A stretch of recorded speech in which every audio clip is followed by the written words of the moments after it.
Ms. Dori Nojeda? Present. Mr. Flores? Present. Thank you for that. And then we'll open with the Pledge of Allegiance as we do. Again, I apologize, I didn't have a chance to give somebody a heads up in advance, so I am going to call on somebody. I think Principal Bill here is from Lewis, so I'm going to ask if she'll please lead us in the Pledge of Allegiance. So.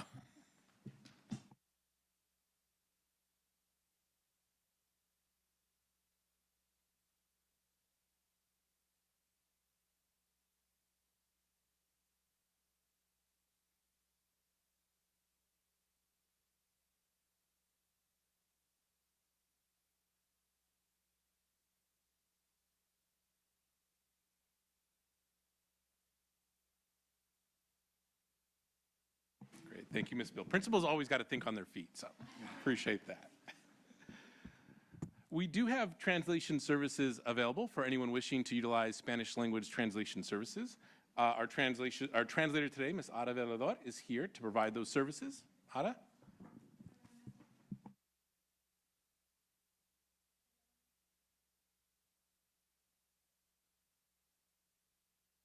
Okay. Hola, buenas noches. Mi nombre es Ada Velador. Soy la intérprete de esta noche y estoy ubicada en la entrada. Muchísimas gracias. Thank you, Ada. We appreciate that. Our first item on the agenda is item 1.3. This is the adoption of the agenda. And currently, we actually have no proposed changes to tonight's agenda. Is that correct, Dr. Dade? Yes, that's correct. So no need to take action on item 1.3. The agenda will stand as presented. And before I go further, get too far along, I should note that Dr. Miranda is not sitting to my right as usual. We have Dr. Dade, who is sitting in today, our Assistant Superintendent of Human Resources. Dr. Miranda is recovering. He's doing well. I'm sure he's listening to the meeting wherever he is. And so appreciate you taking the time to be here with us, and we wish him a speedy recovery. So, our school showcase today, we're really excited to welcome the student leaders from Washington High School. We have our Principal Torres with us today. Principal Torres, will you please introduce our amazing student leaders? Good evening, Board President Flores, board members, Superintendent Dr. Miranda, and members of the audience. Our two outstanding students who are going to be presenting tonight are Charlie Tatum and Patricia McGregor Bass.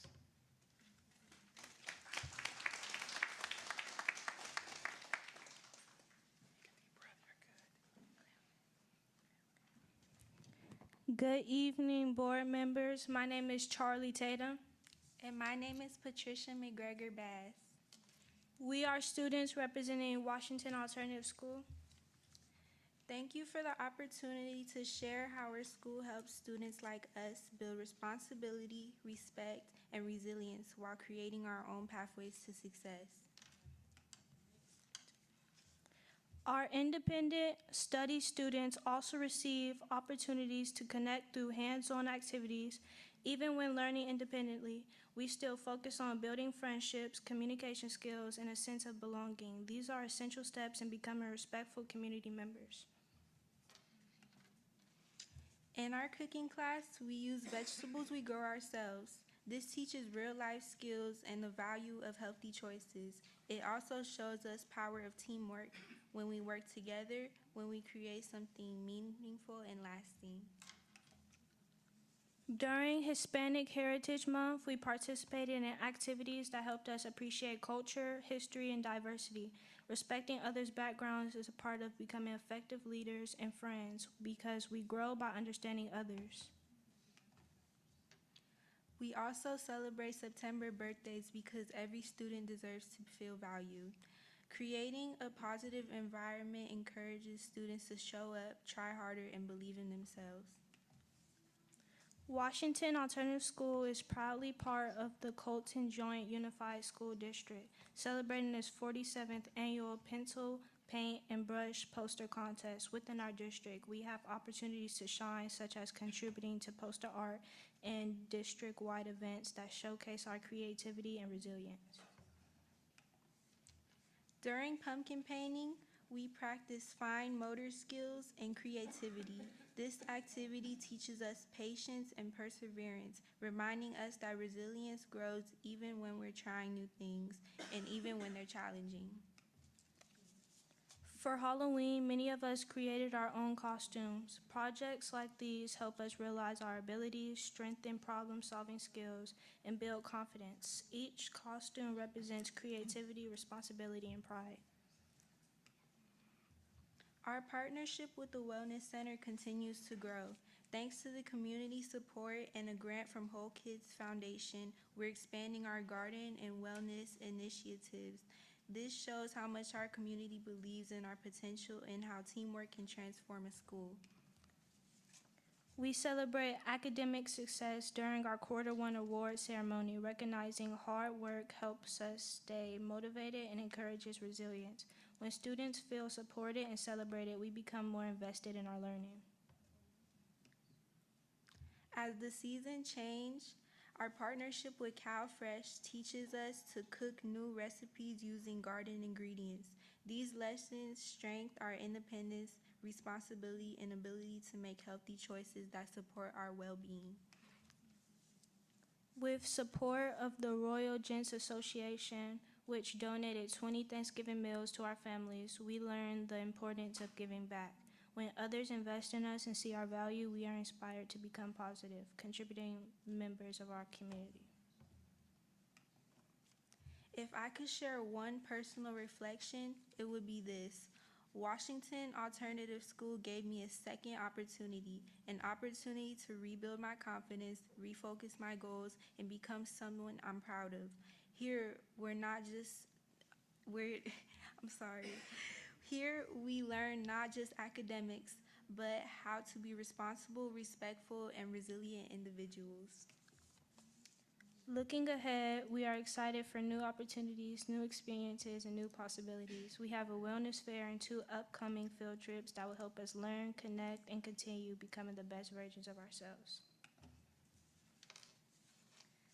Thank you, board members, for supporting Washington Alternative School and believing in students like us. We invite you to follow us on social media to see our progress and continue celebrating our journey towards success.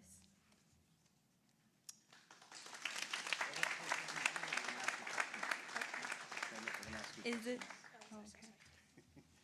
Well, first of all, fantastic job on the presentation. I don't know if it's your first time speaking before a group like this, but you did an awesome job. So I want to offer an opportunity for my colleagues to ask questions or comments because you shared a lot of awesome information about the different activities and events going on.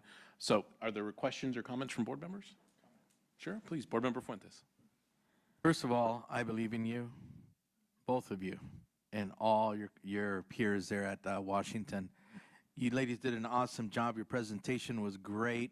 All the great activities that are going on at Washington academically. I mean, wow. You're doing such an awesome job. And the way that you expressed yourself today, we all make mistakes, which is part of learning, which is really good. You guys did just an awesome job. Continue doing what you're doing. Always think positive, because remember, there's 7 of us and a bunch of others that believe in you. Have a good day. Other comments or questions?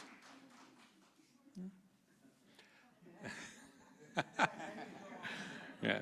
Well, I want to thank you. You did a great job not only presenting the different events and activities, but I want to say thank you for sharing that personal note. And that means just as much to us as any of the events and academic excellence and activities.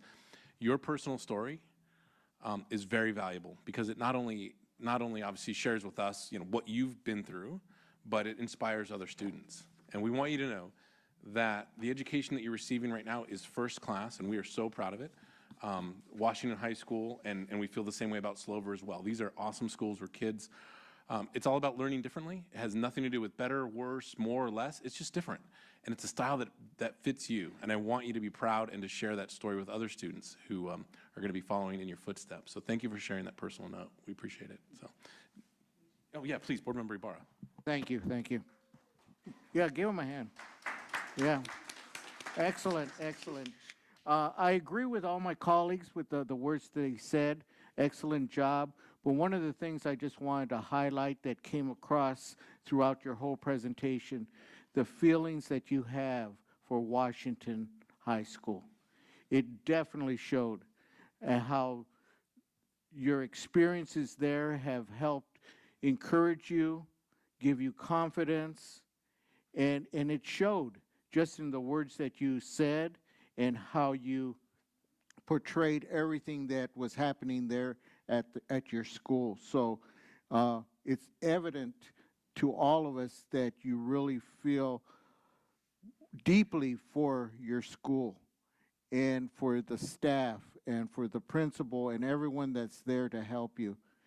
And I just want to make sure that you understood how you came across, and so that everyone could also see the importance of what you're doing there at Washington and what it means to you, both of you.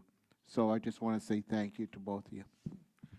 Well, we're going to give you one more round of applause, and then you can come on up and shake our hands.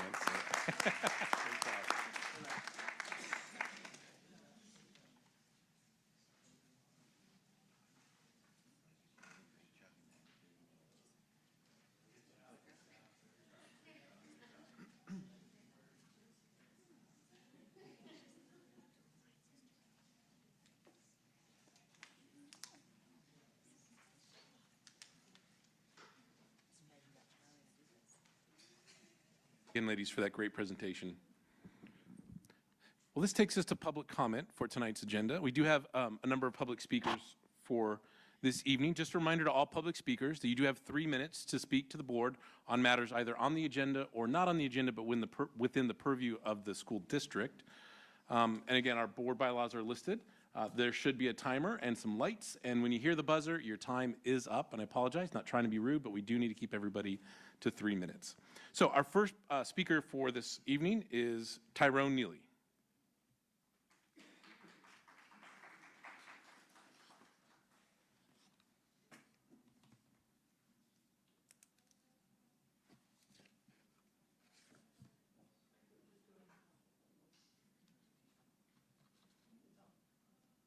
Good evening, everyone. My name is Tyrone Neely, and I am the choir president. Music has always been important to me and my fellow cabinet members, along with having a teacher that's willing to connect with their students, take their time to learn about the program, and guide us through whatever we need. When I came in as a freshman, I wasn't sure what I liked. I knew I liked to sing, but there was no place for me to express that. I ended up doing sports, and although I enjoyed it, it wasn't where my passion was. Until choir showed up, of course.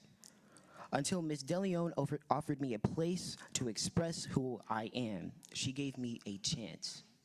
She loved her job, her students, and when we felt like there was no hope or we were doubtful, having a teacher that believed in us pushed us further in our performances and our connections. Not just with our choir colleagues, but for the world around us as well. For the past month, our choir has been without a teacher, still going about our music, of course, but with no structure and the balance of the class entirely kept on students. It's challenging. Rightfully, having a teacher would relieve us of that responsibility, keeping more balance to the choir class and continuing that connection and support. Although I am in my last year of high school, I would hope that in the same experience I got to have with my choir teacher could be shared with others. And having a committed teacher would make that a reality. Thank you for your time. Thank you. Appreciate that, Tyrone. Appreciate it. All right, our next speaker is Bianca Rulas.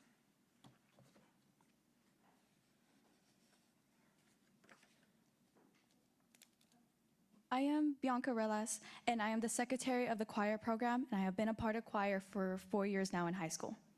Despite being in the choir for 4 years, I only started doing solos last year.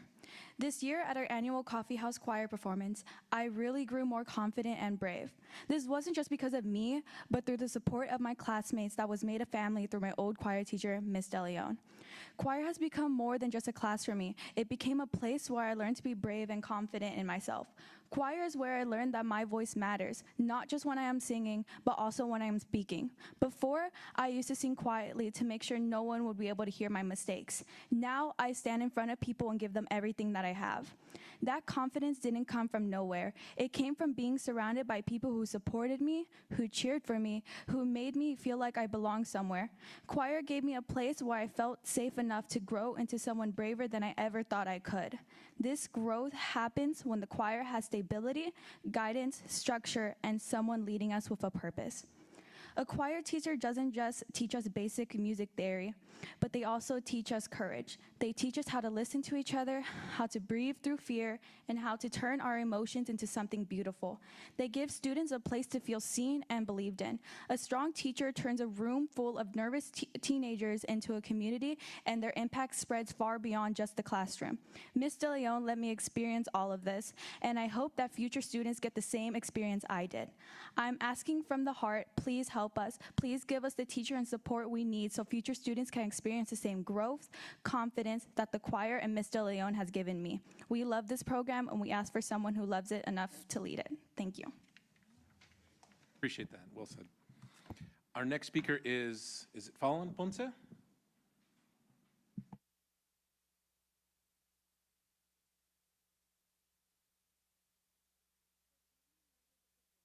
Thank you for allowing us this time to speak about our choir program. My name is Fallon Ponce, and I am choir treasurer of our program at GTHS. I am a senior and have been in choir for 4 years now. As some might know, we haven't had a teacher since October 10th, and because of this, we have been leading our program by ourselves, which should not be happening. We are teens, not teachers. 2 days after our choir teacher left, our piano broke, and when we told administration about this, they told us that they'd get it fixed as soon as possible.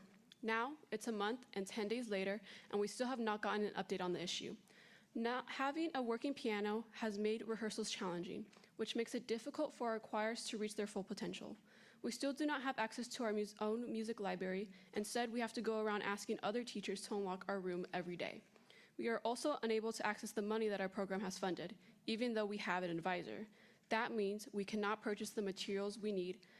These are basic things that we need for our music program, and without them, we are falling behind. We want to perform and grow, but we can't without the administration's support. Students who are kids are the ones leading the class. One of our juniors has been taking the role of student teacher, as she is the only one with piano experience. She has 12 years of experience, and we are so grateful for her, but this is not fair to her or us. This has also happened last semester. We were given a stub with no music experience, and we were student-led for one of our annual concerts. And again, we are fully student-led for our upcoming winter concert that we have decided to continue planning in order to showcase our choir's work. We are doing this because we care, but as a program, we cannot be run by student labor and passion alone. We understand a choir position is a niche job, and getting a qualified teacher takes time. But at this point, our program has been without a teacher, has been underfunded, and has lacked support from administration. We need your support. This burden seems to have been placed on our students entirely. Thank you for taking the time to listen. My hope is that with this information, our solution can be solved. Thank you. Our next speaker is Aiden Comfer.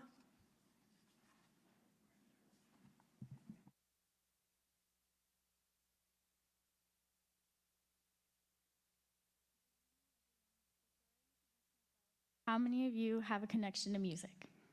Hearing that one song, we've all done it, singing in the shower, singing in the car, humming that tune on your way to work, your go-to karaoke song, or the first dance at your wedding, that song you sang back in high school, or the instrument you picked up in middle school and put back in its case. Mr. Fuentes, I even heard you were a DJ. My point is, music is everywhere, and it's everything. We all have a connection to each other through music. My name is Aiden Comfer, and I'm the Vice President of the GTHS Choir and Glee Club. I come to you today to speak about the performing arts at Grand Terrace, just as my fellow choir cabinet members did. I would like to share a quote with you that sits very close to my heart. People haven't always been there for me, but music always has. I've played piano for over 10 years, been in various musicals, concerts, even band, and I found a family within the performing arts, especially choir. But not only that, I found my home and passion in music. And it's not just me. In my hand, I have over 15 handwritten letters from my classmates regarding what music means to us. And some of you might ask, why music? Music is a science, math, foreign language only a handful can read. It's history, physical education, and it develops insight and demands research. But above all these things, music is an art. The 15 students who wrote these letters chose to be in choir every year, over every class offered, and we teach music and we choose music not because we expect to major in it, or because we expect you to play or sing your whole life, but so you'll be human and you will recognize the beauty within it. So you'll be closer to an infinity beyond this world, and you'll have something to cling to. So you'll have more love, compassion, gentleness, more good, more life. There's a light that comes from music, and it's a flame that never dies. Please join us in bringing that light into our homes, schools, and community. With your permission, I would like to come forward and present these letters to the board. Thank you.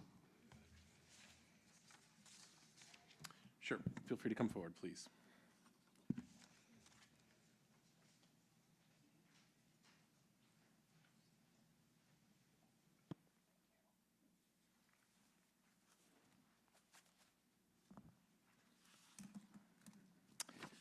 Thank you. Thank you, Aiden, for those comments, and thank you for the letters. While we're not able to really get into a conversation on my items that are on the agenda, I want you to know that, number one, we hear you. We appreciate, particularly when students come forward. It takes a lot of courage and leadership to step up and speak on behalf of your fellow students. So we very much appreciate you doing that, and we do hear you. Dr. Dade, obviously a number of concerns were raised about the program. There's certain things that obviously that are take time and can be challenging, like filling a position, but there are other things that sounds like we may be able to address. So what I'm going to ask is we'll ask our staff to follow up. I believe Principal Neighbors is here as well, and that we'll make sure that we follow up with the students and some of the parents. So I know your parents are involved as well, just like I'm involved. My son's in marching band, and we're very involved in that. They'll want to know what the plan is for the class, the program, and the resources. So we'll make sure that they follow up with you. So thank you so much for that. And thank you for the letters. We'll definitely we'll get copies made and make sure the board members have access. If I may Sure. also, can we get a report on what the status is and what is the plan to address some of the issues, get the piano fixed and all that, and kind of give us an idea, why it's taking it so long for that to be taken care of, because we need to have all that. Absolutely. Thank you, Dr. Day. And thank you, Board Member Ibarra. All right. Well, our next public speaker is Lawrence Jenkins. Thank you.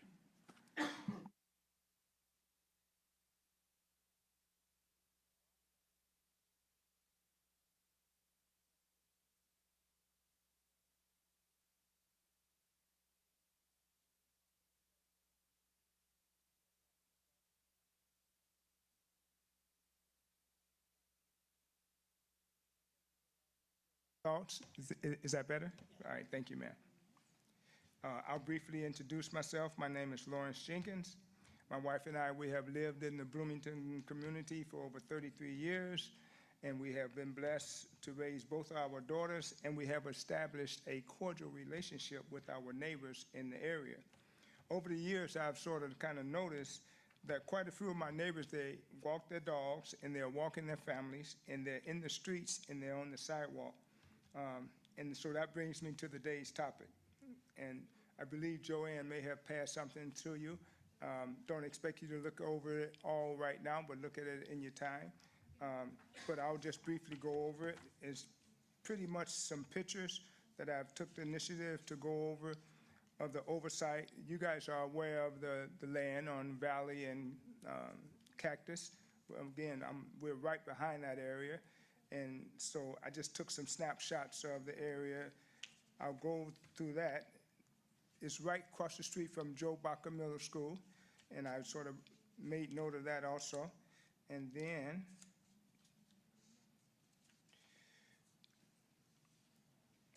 on page 4, I believe it is, it's just briefly my vision, and not totally mine, but just a thought process of what we could have there. The recreational facilities, like maybe 2 basketball courts, maybe some pickleball, some tennis, some child areas to play, a designated area for the soccer that can be put up during the soccer games and be taken down during the soccer games, restrooms, parking lots, grills, things of that nature. And the recommended name of it would be Joe Baca Park. That's just my thought, because it's right across the street from Joe Baca School. I think it would be very, very related and things of that nature. Soft track to walk on. That's a thought. This thought has come to me ever since 2023. Everything takes time. You have a life, I have a life, but I was fortunate to find out that you guys are having a meeting tonight. So I said, timing is everything. So that's why I wanted to come here and just sort of talk. I've also been fortunate enough to share my thoughts with Miss Jennifer Wool. She's been very, very helpful. Every time I call in, she'll direct me in certain things. I'm very, very grateful that she takes my call and she helps. I've been very grateful to speak this with Mayor Joe Baca Sr., just briefly, because periodically I go to the city council meetings. Also have shared this with County Supervisor Joe Baca Jr., and that's my time, and I respect the time. And so the last question is, how can we move forward on this? Don't expect to answer it now, but you have my contact. Appreciate it. We do. Thank you, Mr. Jenkins. We do have your contact information, and we'll certainly follow up. We appreciate that. Thank you. Wonderful. All right, and those are the only comment cards that I have for this evening. Ms. Medina, do you have any other comment speaker slips? All right.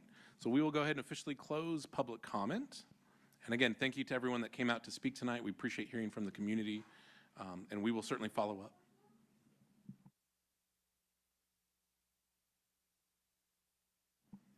Oh, did you wish to make a public comment? Please come forward. All that I'll ask is afterwards, if you wouldn't mind filling out a card afterwards.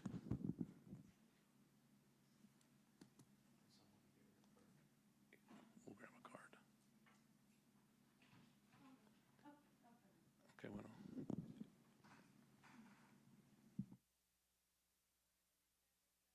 Yasmin García, pertenezco al comité de padres de la escuela primaria Lincoln. Mi comentario público es de que la escuela sigue estando muy sucia. Anteriormente ya habíamos tenido una reunión con la directora de que si podían abrir la puerta de la cafetería para que los niños entraran, porque la puerta de entrada donde están los botes de basura siempre está oliendo muy feo. Entonces, ese era un problema, y luego ya después nos dijeron que cada 3 meses iban a estar yendo como a limpiar o a cambiar los botes de basura. Ay, perdón, estoy muy nerviosa. Está bien, un momentito. Ma'am, are you going to translate for the, or Ada, would you, just because so that folks can, yeah, let's do that. I actually, I don't speak Spanish. No problem. But Miss Ada I'm can just here actually for translate. support. Okay, not a problem. Miss Ada, would you mind just translating? That way we can get it in chunks, and that way we can get through. So, and just for the record, for the time, because of translation services, it's 6 minutes. We double it. That's the rule.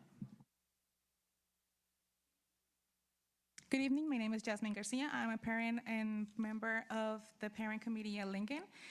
We've been here before, and we've met with the principal before about how dirty our school is. We've asked before that if the doors of the cafeteria could be open because there is a smell of trash, and we were told they were going to be cleaning it every 3 months. Okay. Y después, un incidente que para mí sí se considera algo grave es que una vez que estábamos nosotros en un taller para padres, nos tocó estar ahí saliendo para nos tocó, ¿cómo le podría decir? Nos tocó estar ahí, o no sé si desgraciadamente o afortunadamente, para donde estaban haciendo como guardia de seguridad. Cada vez que hacen como ¿cómo se llama? Cuando sacan a los niños y que les hacen como cuando está la alarma. Sí, el simulacro, perdón. Un simulacro. Estábamos ahí nosotros para ya salir, porque como ya ve que cierran las escuelas, no puede uno salir. Entonces estábamos ahí y encontramos unos envases de cerveza, de alcohol. Entonces se supone que están trabajando con nuestros niños, y eso para mí sí se considera algo grave, porque tomamos fotos de que estaban adentro en un bote negro donde se supone que está el kit de emergencia. Entonces, para mí sí es algo grave eso.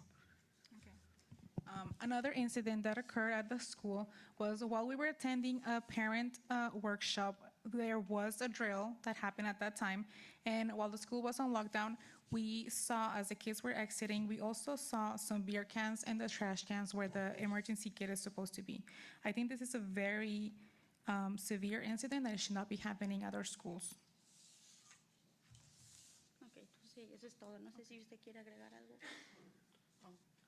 My name is Priscilla. Arias, and I have 2 kids at Lincoln Elementary. This was my first, well, actually, since October. I just started getting involved in the school. I was very excited to do so. It was very exciting to start, and then coming together with the parents and hearing some concerns, them feeling like they're not welcomed, and I don't speak Spanish, so there's a language barrier, but I'm gonna support the parents, so they just feel like they're not welcome there, and yeah, that was our concern. And I would ask if you would please fill out a form and include your contact information, so that way we can follow up, because obviously these are serious concerns, and we want to make sure that we can call you and follow up. So, Dr. Dade, thank you. Okay. All right. Okay, those are the last public comments for this evening, so we'll go ahead and close public comment, and we'll head into our administrative presentations. All right, our first administrative presentation is item 4.1. This is our dashboard presentation, so I know it's a dual effort from our Ed Services and Student Services Division. So we have Drs. Peterson kick off our dashboard presentation. Good evening, Board.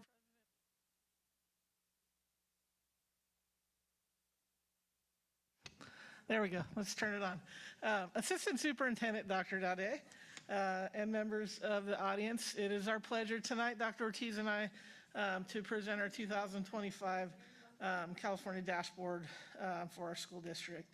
And so we're going to tag team tonight. Tonight's presentation will include some basic information for this year's dashboard, our California dashboard results, some information on differentiated assistance, and then the work in progress and what we're doing, how we've been addressing our results this year. All right, thank you. Good evening, everyone.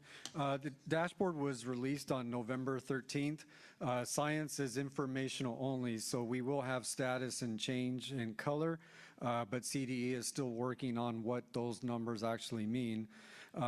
Eligibility for differentiated assistance always is based on status, so any combination of red and or orange in 2 or more priority areas will get a subgroup or focus area in differentiated assistance. When you think about what does the state base the colors on the percentages, if you look at that chart, the left-hand side is chronic absenteeism. So there is a chart for suspension, chronic absenteeism, and then the academic indicators. The column on the left indicates what's the school or district's percentage for that current year. So in chronic absenteeism, it goes from very low to very high. Academic, it goes from very high to very low on the left-hand side column.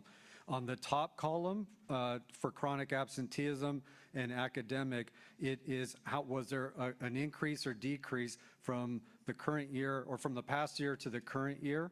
So you'll notice on chronic absenteeism, it goes from increased significantly to decreased significantly, and on the academic from declined significantly to increase significantly. So that just gives you an idea of how do they determine where certain groups and districts fall. So I think that's Dr. Peterson. So here comes our results. So for English language arts, and again, for English and math, the indicators are for grades 3 through 8 and 11 are the levels that are tested. And so on the left side of these, I'll kind of set this one up and spend a little time on it and then go a little quicker through the other ones. On the left side, the first thing you'll see is our color on the kind of rainbow slide there. And so the arrow is pointed to the color as a district. So as a district, we were yellow. Then below that, you'll find our status. So the status is 46 points below standard. A lot of times you'll hear us say, and on the other column, you'll see the minus 46 DFS, so that's distance from standard. So we talk about it in that respect. And then below the status is our change, and so the change is from last year to this year. And so for this year, you'll see an increase of 4.2 points. The expectation in order to keep your color or move ahead of color is to increase each year by a minimum of 3 for the academic indicators, 3 points. And so this is a positive, another year of positive growth, I believe 3 years in a row of moving up. And so that's good news for our district. And so on the right-hand side, we have our student groups, and you can see the colors there along with the score for each and whether they increase or decrease with a plus or minus. And so if you, for example, our English learners, you'll see the minus 76.9 DFS and an increase in plus 8.9, so 9 points. And I'm going to come back to that one especially in a later slide to kind of show a little juxtaposition with our English learners that happened this year. And then you can see our other subgroups there that are listed. In red, we have only one group, which is our homeless group. And even with that group, we maintained. But unless you're growing that 3%, they drop a color unless you get the 3 points. And then you'll notice occasionally some colors that are in gray. And so what those mean is that there's less than 11 students, which means they aren't considered necessarily statistically significant in the scores, but they do affect the scores overall for the district. And so, but they don't want to single out. They think with less than 11 students, you might know who those students are if they gave a score for that. And the other thing is you may see a gray with a points listed there, plus an increase or a decrease. In that case, there's between 11 and 30 students for our subgroups. And then for LTELs, it's up to 50 students before you get an actual color. And so moving on to our math. Again, we are in the yellow category, which is we want yellow, green, or blue. And so that's a good place to be at 84.6 points below the standard. We increased 3.9 points. If you remember last year, we were at 2.9, very close to getting that yellow. So we're happy that we were able to get that growth this year to push us up a color and continue with the work that we've been doing across the board. You'll notice a few more reds in this column, and so that will factor in when I give you a little bit of information about differentiated assistance as we move forward on the right-hand side, and you can see our other subgroups that are listed there. For science, and as we said earlier, science is informational only. Instead of distance from standard, they changed it this year to science points, and so they haven't quite figured out what that looks like across California, and so they were able to go back to last year's numbers and at least transition those to points to show an increase or a decrease in a color. But this does not factor into differentiated assistance or anything of that nature. Again, they're still discussing and talking about what this actually means and where to go from here. And so once we get that information over the next few months, we'll get a clearer picture of what these scores look like and what these scores mean. And so you can see, again, each of the subgroups are listed on the right, and what you will see is, again, you see maintained or increased. So the positive is there's at least not a decrease in those scores over the year. And then the next category is our English learner progress. We also call that the LP, and that is based off the other scores were based off the CASP and the CAST. The English learner progress is based off what they call the LP, and this year we showed 44.2% making progress. It's a decline of 4%. And then for our LTELs, which is long-term English learners, what that means is that they've been an English learner 7 years or more, and so they have their own category this year, and they declined 2.6%. And so that's where the kind of juxtaposition lies with the English learners in English and math rising, yet our LP went down.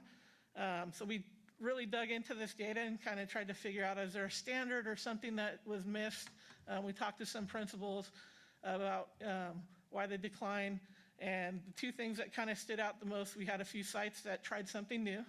We always like to, try something to try to improve it, and they said it didn't work, and so they were switching back and making adjustments for this year. And the other part is, I think, when the test was given, we had political upheaval started in February, and that's when the LCAP was given. And so I think you had more inconsistent and worried students at that time. Not that they're not worried with immigration and things like that. As in May, I think it kind of at least became a little bit more consistent for them to be at school. And so that's right when that occurred. And so we feel like those two things are kind of the explanation for that. But again, we don't want to make excuses for this. We need to do better with this. And so, but we're proud of what the academic side of it in English shows, is that the work that we've been doing in integrated ELD with our teachers and our students in all the classes is actually working. So it shows that information. And so the next one is our college and career indicator. We are in green, which is great. Love to be in blue, but we're getting there. And so prepared at 42%. This is an increase in 7.1%. You'll notice on the right side, we have only students with disabilities in orange, but also an increase there. And so you'll see mostly increases. There's a decrease in foster youth. So our foster youth and our 2 or more races that we'll talk a little bit more about have somewhere about between 40 to 60 students. And so we have a lot of, each year, 1 or 2 students can affect those numbers a lot. And so, so you'll see some of that along the way as well. And then on the academic side, the graduation rate, so we're at 91.7%. We talked about 92% before. The 92% was for last year's class, but the dashboard does 4th, 5th year cohort. So it's last year's plus this, or 2 years ago plus this past year's class. The graduating classes, actually it should be 24 and 25, not 23 and 24. So you'll see 91.7, an increase of 4.3%. And then notice on the right side, a lot of green there. A lot of work done with our school sites, the TEL project, working with our records techs, working with our counselors on their handbooks, shoring up some misreporting within our CalPad system, as well as the work done on school sites with credit recovery and getting our students to pass their classes and get into summer school and do all that work has definitely showed some good results for our graduation rate. And then now it's Dr. O. All right. The next slide shows suspension rate, and you'll notice that you're somewhat looking at over a 4-year period, because where 2023 begins, there was a maintained at 0.2, so that's coming off of the 22 school year. But you'll notice a natural progression, decrease over time, so we're really proud of that. And even when you look at the bottom, the equity report, the numbers in terms of where our student groups are is moving in the right direction. But having said that, when you look at this chart, again, this is the colors over time. So from 2023, 2024, and 2025, you'll notice, again, good progression in terms of colors. So obviously in this indicator, decrease is good. We noticed that, if you'll notice, African American, that subgroup was in differentiated assistance. We are in yellow for that group, and that has been a focus for us. If you'll notice, and it's going to be a trend, I think, in chronic absenteeism as well, foster and 2 or more races is going to show an increase in red, so we'll have to look at that. But the good news is that all students decreased, 7 subgroups declined, and only 3 subgroups increased. And those subgroups, while important, represent a small percentage of our overall district population of students. The next one is chronic absenteeism, and same thing, you're looking at somewhat of a 4-year trend, starting with where we declined 9.2 in 2023 compared to 2022. And we had a 11% decline in 2024, and just this past year 1.7. I would anticipate that as we get closer to 20 and below 20, it's going to get harder to move that dial. So we will continue to work on that. And then I also have a presentation later on, so I'll get a little bit more into detail. The next slide, though,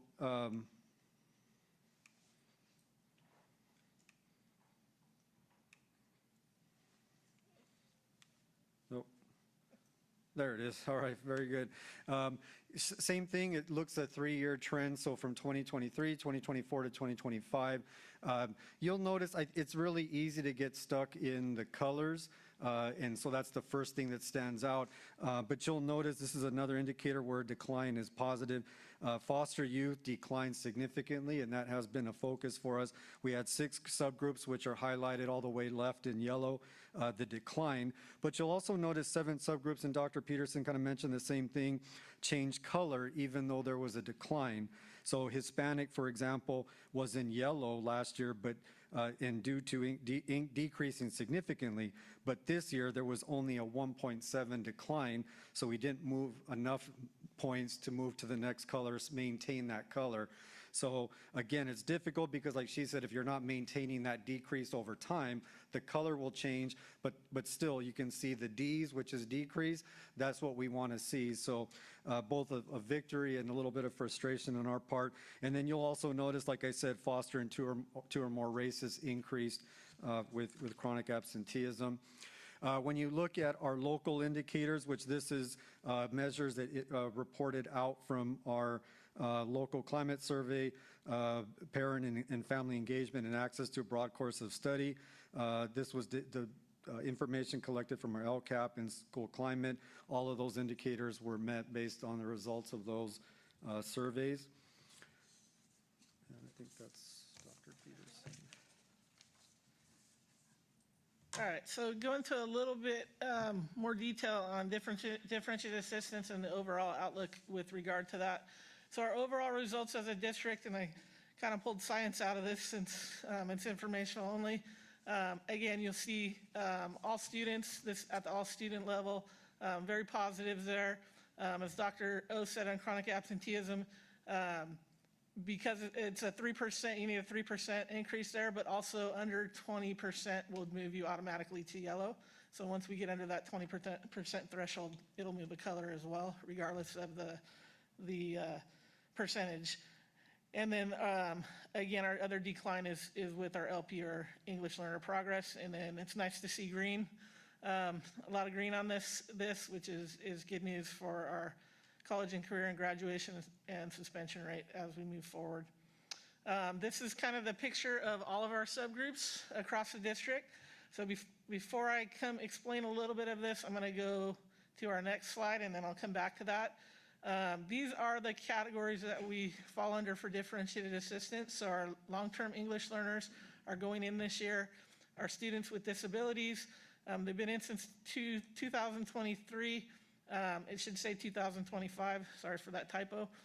Foster youth went in last year, so this will be, or ended with last year, and then our African American has been in since 2024. Our homeless 2000 go in this year, and 2 or more races are in this year. And if I go back to the other slide, I'll kind of explain what that looks like. One thing that is extremely positive, and very proud of the work that's happened across the district. Hopefully, what do you notice with English learners? No red. And so that's a great thing. We are actually out of differentiated assistance with English learners, and so we were in that for 3 years, and so that's very happy to have that group come out. And again, that goes basically to the hard work and efforts across the district, from our students to our teachers, to our admin, our directors, and all across the board for that focus the past few years on our English learner.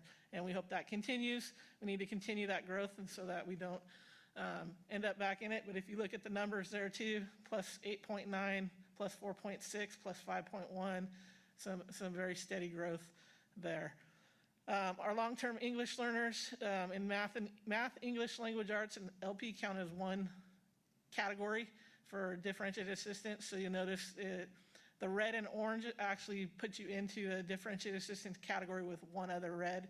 And so you'll see the chronic absenteeism as the other red. For foster youth, again, you're talking about 50 students, so that has a wide jumps each year. And so you'll see some like college and career, and then college and career decrease a large percentage, but graduation increase a large percentage, and that can be, upwards of 3 to 4 students where that's making those numbers. And again, you see, because you see two reds, that's why they're in differentiated assistance. Our homeless students, again, you see math and English, they maintained, didn't drop, but maintained on the academic side, but also chronic absenteeism increased, so you have that. Our students with disabilities, notice that there's not two reds, and so that's a positive. That's 1 year of growth. In order to get out of differentiated assistance, you have to have 2 years of growth. So if we show another year of growth this year, we will come out of differentiated assistance for that group. And if you notice our African American group, again, no red. And so again, that's considered the first year of growth. And so again, as we focus on those two groups again this year, we hope to bring those out of differentiated assistance next year. And then 2 or more races, again, for suspension rate and chronic absenteeism, they go in that. And one of the things about suspension rates I don't think was mentioned is that you can have a student that's in your school at the beginning of the year that's not at the end of the year, and they still count if they were suspended at some point. And so that's where sometimes you see higher rates as far as foster youth, because there's a lot of transition in and out. And if there's more behavior issues, then you'll see sometimes a higher number, because some of those students were in our district all year, but some of them were not. And so, but we still get their data and their info.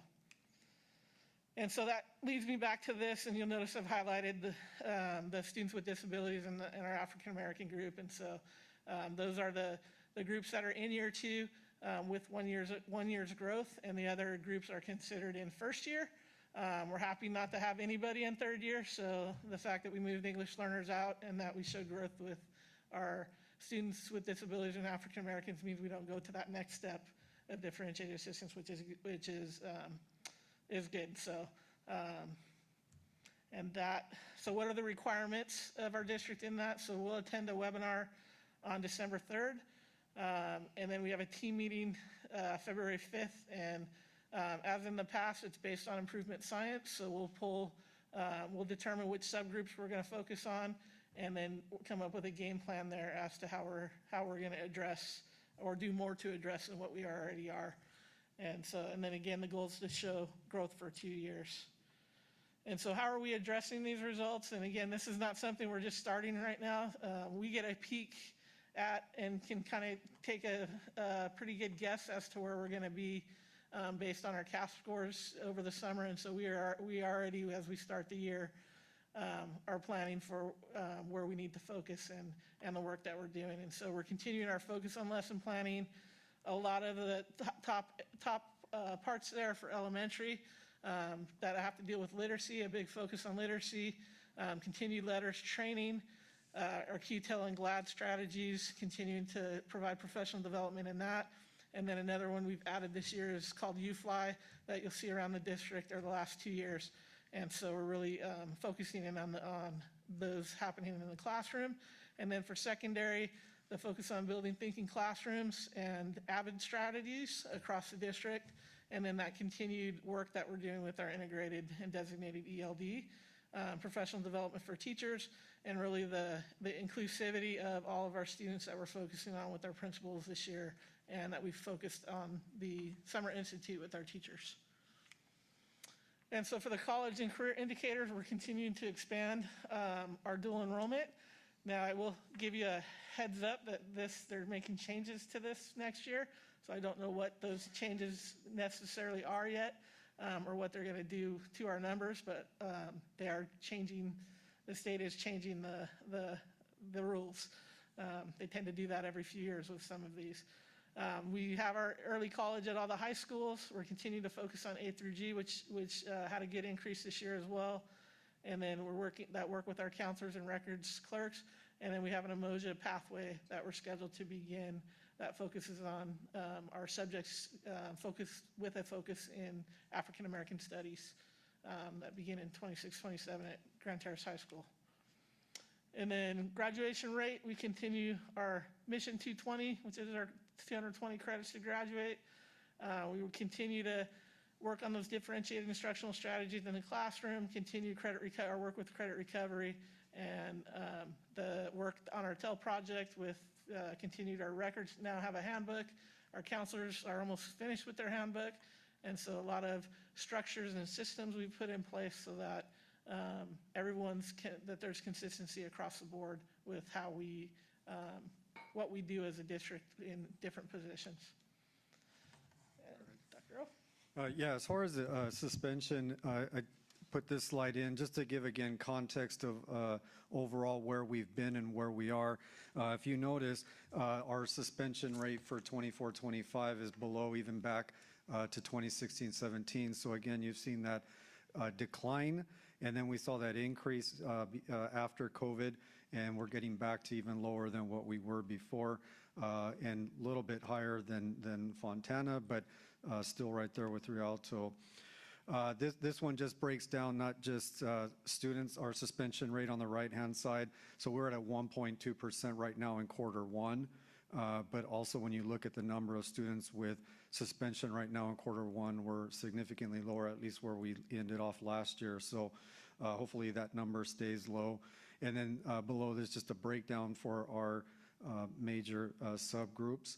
But we did, and I didn't add in there, and I should have, but like special students with disabilities has declined as well, so that's good news.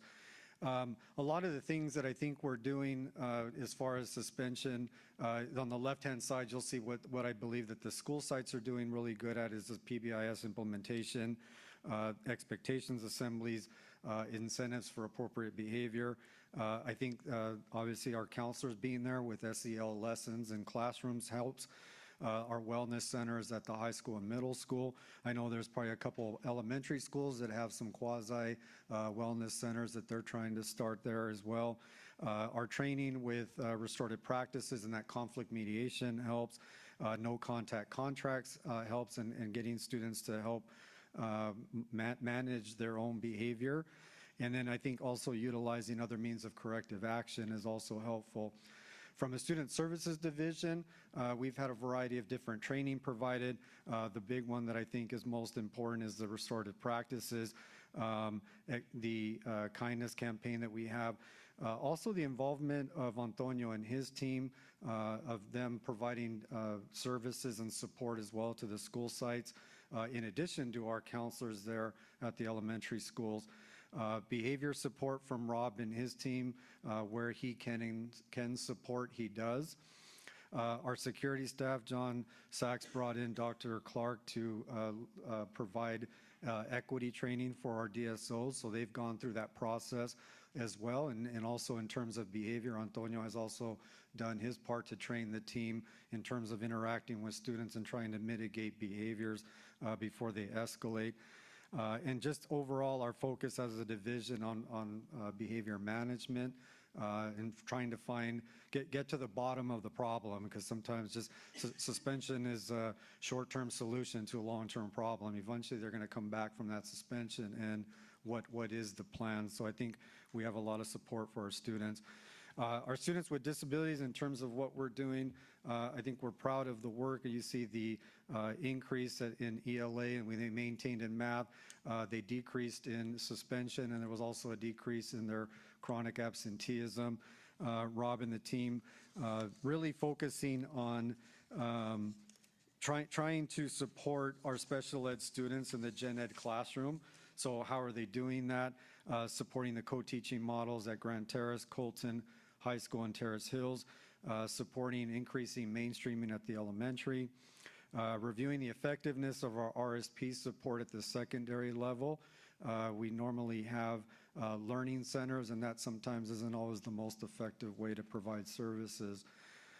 Supporting our Mod Severe and physical education classes is also very helpful, and supporting our preschool inclusion. As far as our preschool, we were in intensive monitoring for preschool. And one of the things that, again, Rob and his team are doing are trying to find students, supporting students with IEPs in the gen ed classroom. So they created a SIM plan, a compliance and improvement monitoring plan, which they completed, and working with the team to make sure that we're supporting students in the gen ed classroom as much as we can. And I do believe it's not the only reason, but the improvement that we've seen from our students with disabilities, I think those actions help.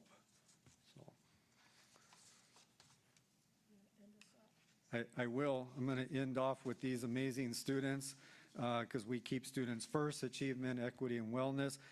Tina was mentioning that she's going to, next time she does this presentation, they're going to be seniors. So, but if we can answer any questions, we'd be happy to do that.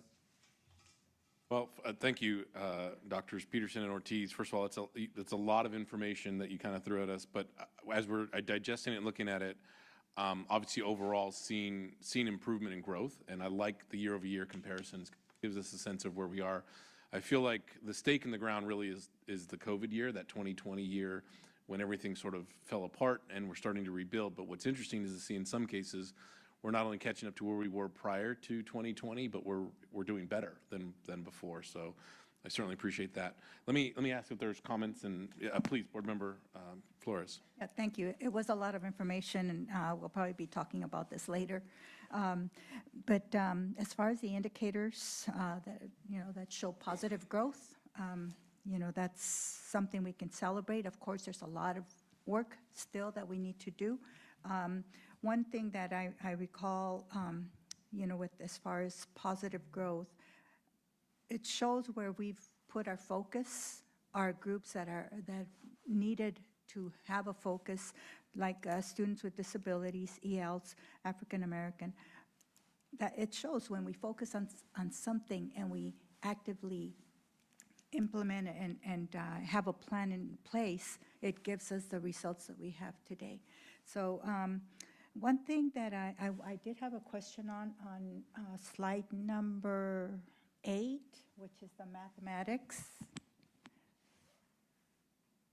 Okay, it shows a lot of red right there. There's a little clunk of red.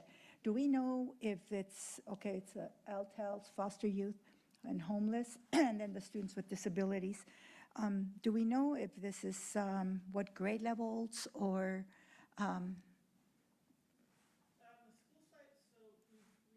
I don't have I can get that to you in BC. Okay.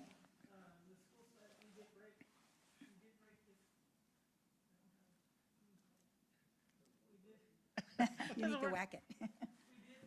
Down for our school sites, so they have another file that breaks down each of this by subgroup, and so that they have that, and then they can go further with our data coordinators to go down to the teacher level and student level with their information. And so that's part of the training that we do with the school sites, is how to break down that data, how to break down the data at their school sites with either the principals and or teachers as we go through this.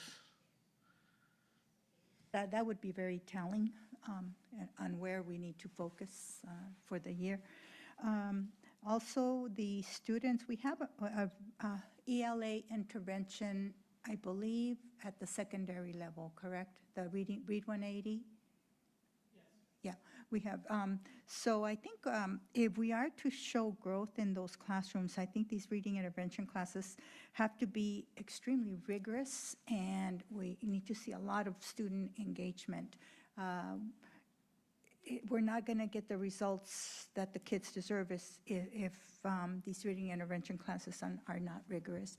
And, this is probably the last class that needs to be in rows with no interaction, no student engagement. They need to talk. I know, and we've seen really, really strong classrooms that are, these kids are interacting and they're engaged, and and then we have seen some, where, they are sitting in rows and quiet, for 45 minutes, 50 minutes sitting. So I would say we need to really zero in and have a laser focus on these kids so that they show the growth that we want. Let's see. Gosh, there was so many. Okay, it's good to see the progress with our English learners. You know, the long-term English learners, I mean, for years and years, that have been, you know, our hardest group. You know, and a lot of times, these are the kids that end up in these ELA intervention classes. So again, focusing on those kids. But thank you, this is, you know, very promising, and, you know, the positive growth of where we're going is what we want to see. So we'll be talking a lot about this. I mean, I could, you know, ask questions here till 10 o'clock, but I won't. I'm Thank sure. you. Thank you. Other questions? Please, Board Member Thornhill. When we look at the dashboard results for the student groups in mathematics and language arts, is it possible to draw from that information the students in each category who have chronic attendance issues, so we can identify what percentage? Because one or two of those kids can bring that number right down. Is that possible to do that? Because I bet there's a huge correlation there. I can talk with our data folks and see if we can do something like that. I'm sure we can. A few kids can pull this down so much, and we need to really focus on those kids and figure out another way to make those kids come to school, or get the parents to get them to come to school. I would appreciate that. Other questions? Comments? Great. It's a great question, Board Member Thornhill. I know that we'll jump into the absenteeism issue in the next presentation, but I would take it one step further in saying if it's possible to even, you know, map where these students might be. I was in a presentation with San Bernardino Unified School District. They actually have somebody on their staff who's, now they're a much larger district, obviously, but he's an expert in GIS mapping, and he can literally put on a map within the school district the hot spots of absenteeism. And so you realize that these aren't just issues that are haphazard, they're in neighborhoods, right? And so, and let's be honest, these are the socioeconomically impacted neighborhoods, but it tells you where they are and then where we need to send the resources. So those are the types of things, and again, we'll talk about it here in the next presentation, but using technology to really help us identify where those challenges are and then how we can go and send in interventions. But with respect to the dashboard, which this has always been, you know, the state's always been tinkering with ways to visually show progress of schools, right? We all remember they used to get the score. Every school had a score, and you needed to be at this level or above. So it changes periodically. I appreciate the visual approach with the colors, but the colors can be a little bit deceiving because they do focus on growth, which may or may not necessarily mean you're doing a great job or not. And again, growth is important. We want to look at growth, but growth alone doesn't necessarily identify success. Just as an example, because it caught me off guard earlier in the week, we were looking at my son's MAP test scores, and he scored on the low end of growth. He wasn't making a lot of progress from the fall to the winter. And I thought, uh-oh, what's going on here? And then I looked, and it's because he's in the 97th percentile already for math. So it's like, okay, well, at some point, Dad, like, I can't, like, you know, you get to 100, like, that's, which was shocking because neither his mom or I are that great at math. So I don't know where that comes from. But it's a reminder of with data like this, you have to be really careful how it's presented and how you interpret it. And same thing with the foster students. Just taking a look, you know, we have 94 foster kids in the district total. So you're right, a handful of those do really well or struggle. That whole, because it's an average, right?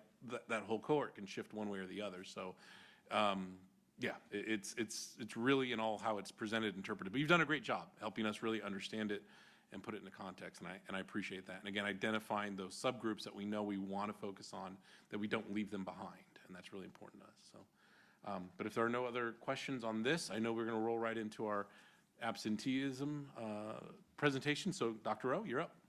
Thank you, Board President Flores, members of the board, Assistant Superintendent Dr. Dade, and members of the audience. Missy Kingston is going to be up here helping out. So, well, I'm going to, like I said, I wanted to go into detail about chronic absenteeism, but I know there were questions at the last board meeting, so I just wanted to give everyone an update. So the flow of the presentation will talk about what chronic absenteeism means, how it's defined, give you some relevant data that I think Ms. Torino had to ask for, and hopefully we can meet your expectations of what you wanted or wanted to see. Talk about SART and SARB, because I think that was one of the questions. What's the process and what do the numbers look like? What is the story that's being told out there? And then some of the action steps that I think are making a difference. And again, it may not show it necessarily in the numbers, but in individual families and students, that in those successful cases, what we're doing matters. And then I'll give some time for questions. So we know that chronic absenteeism, students that are 10% or more of the instructional days who are absent are considered chronically absent. We want to obviously get that decline so that we continue to improve. Like I said, I think it's going to get tougher and tougher as we get closer to where we were pre-COVID. This indicator is not reported for high school, and you have to be enrolled 31 instructional days. So one of the things that, again, that I try to present is just the story over time. So when you look at this slide, the gray columns on the left-hand side are pre-COVID. But when you notice coming out of COVID, we have decreased 22% from 21-22 to 22-24.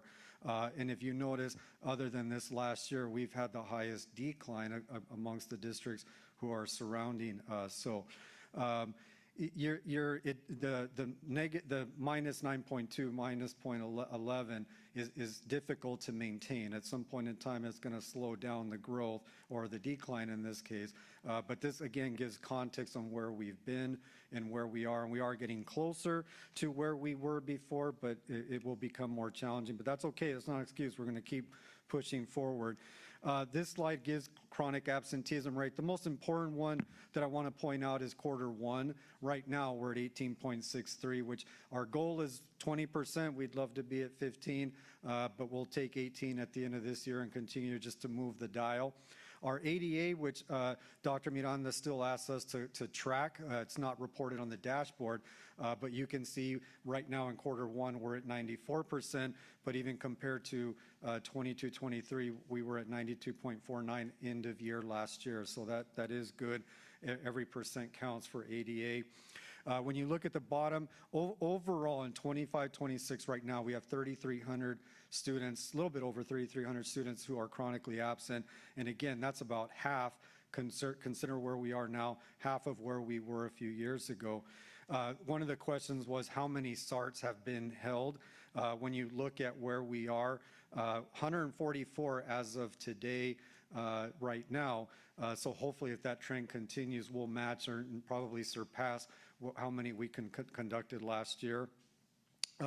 Home visits, right now the division has conducted 115 home visits. So again, if that trend continues, we'll surpass where we were last year. And I'll get into those home visits because I think those make a big difference. And then the number of SARB contracts. So the last column in 25-26, currently we have 90 SARB contracts, but there's 263 active. So when you go into queue, that means there are 263 active SARB contracts. So that includes students that we are following up with that may have started last year, but they're continuing over. So we have not closed that case on those students. But as of today, we've conducted 90 SARB contracts. Now, Mr. Flores, today and then last board meeting, you mentioned the heat, so I couldn't do that, but this is just as good, trust me.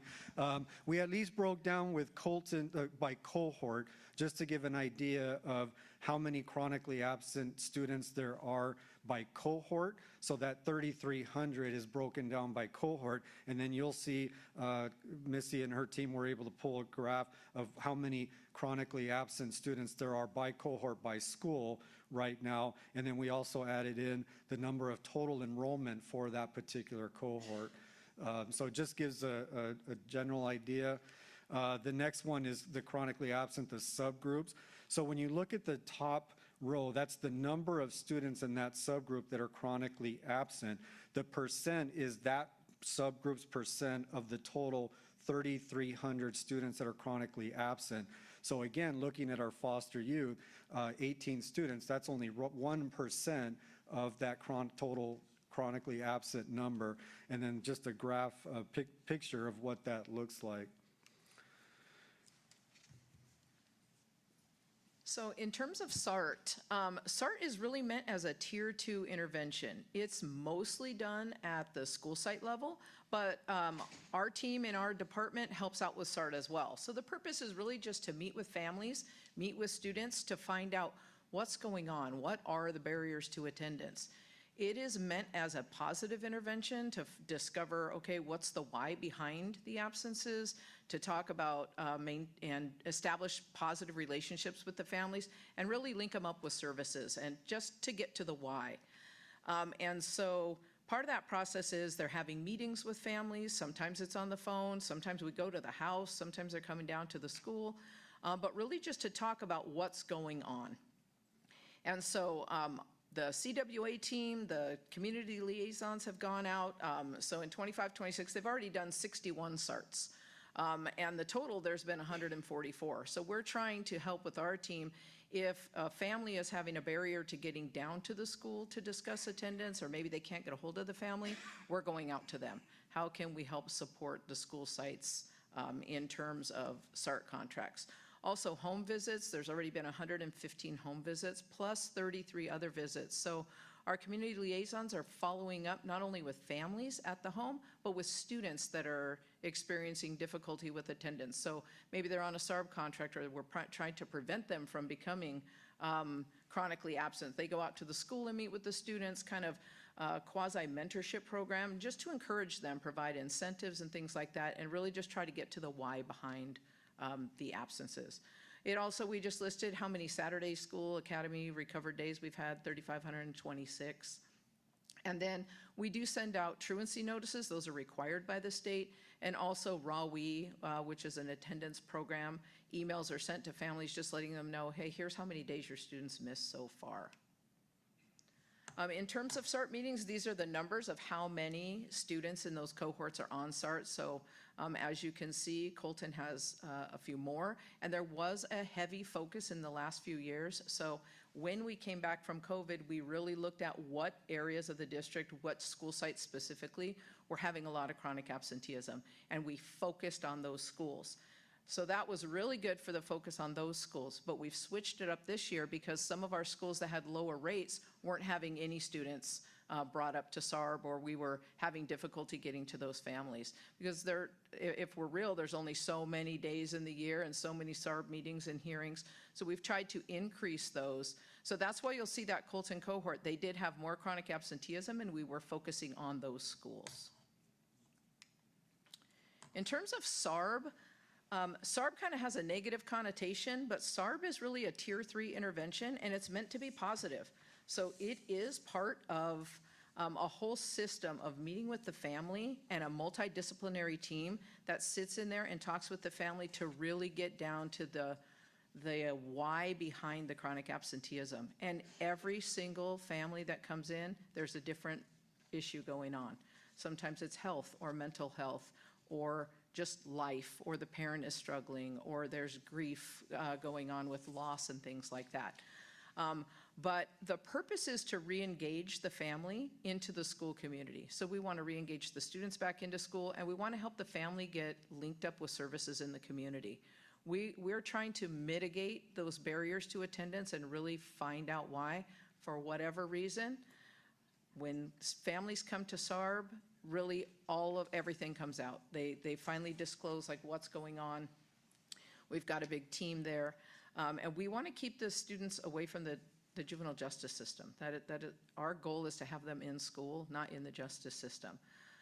So when families are recommended for SARB, that means the students are already on a SART contract, there's been interventions at the school site, and it's still not working, right? There's still something going on that's preventing the student from coming into school, and they're still missing school.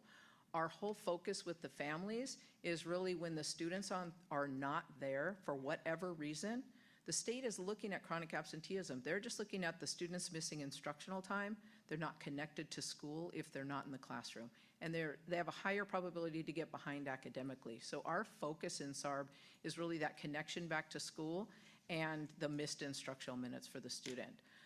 And so we pretty much provide whatever it is that we can for the family And if it's something that we cannot do, then we link them up with services in the community. And that multidisciplinary team that's in there, myself, I'm in those meetings. Carla Viramontes, who's the student services supervisor, our community liaisons who serve the different cohorts of schools. The deputy district attorney is involved, our probation officer, we've got a nurse, we've got mental health interns in there, and our attendance specialists. So we try to have that multidisciplinary team so that whatever issue comes up in SARB, we've either got an answer or we've got somebody that we can link them up with. Many, many times we've linked families up with case management. So it's not just addressing the attendance problem for the child, but whatever barriers the entire family is facing. One of the things that I'll mention, I think Missy mentioned this multidisciplinary group of folks, is what's provided there. It's not just mental health, but the team will provide gas cards, school supplies, clothing, resource guides, tutoring, mental health, case management. We do have a contract and a partnership with IEHP. We have an actual, what they call an IEHP health navigator who connects families. So she is working specifically in the Colton cohort, but she will go all over the district. And IEHP has said the more students you need or the more students you bring in, we can and will provide you with another health navigator.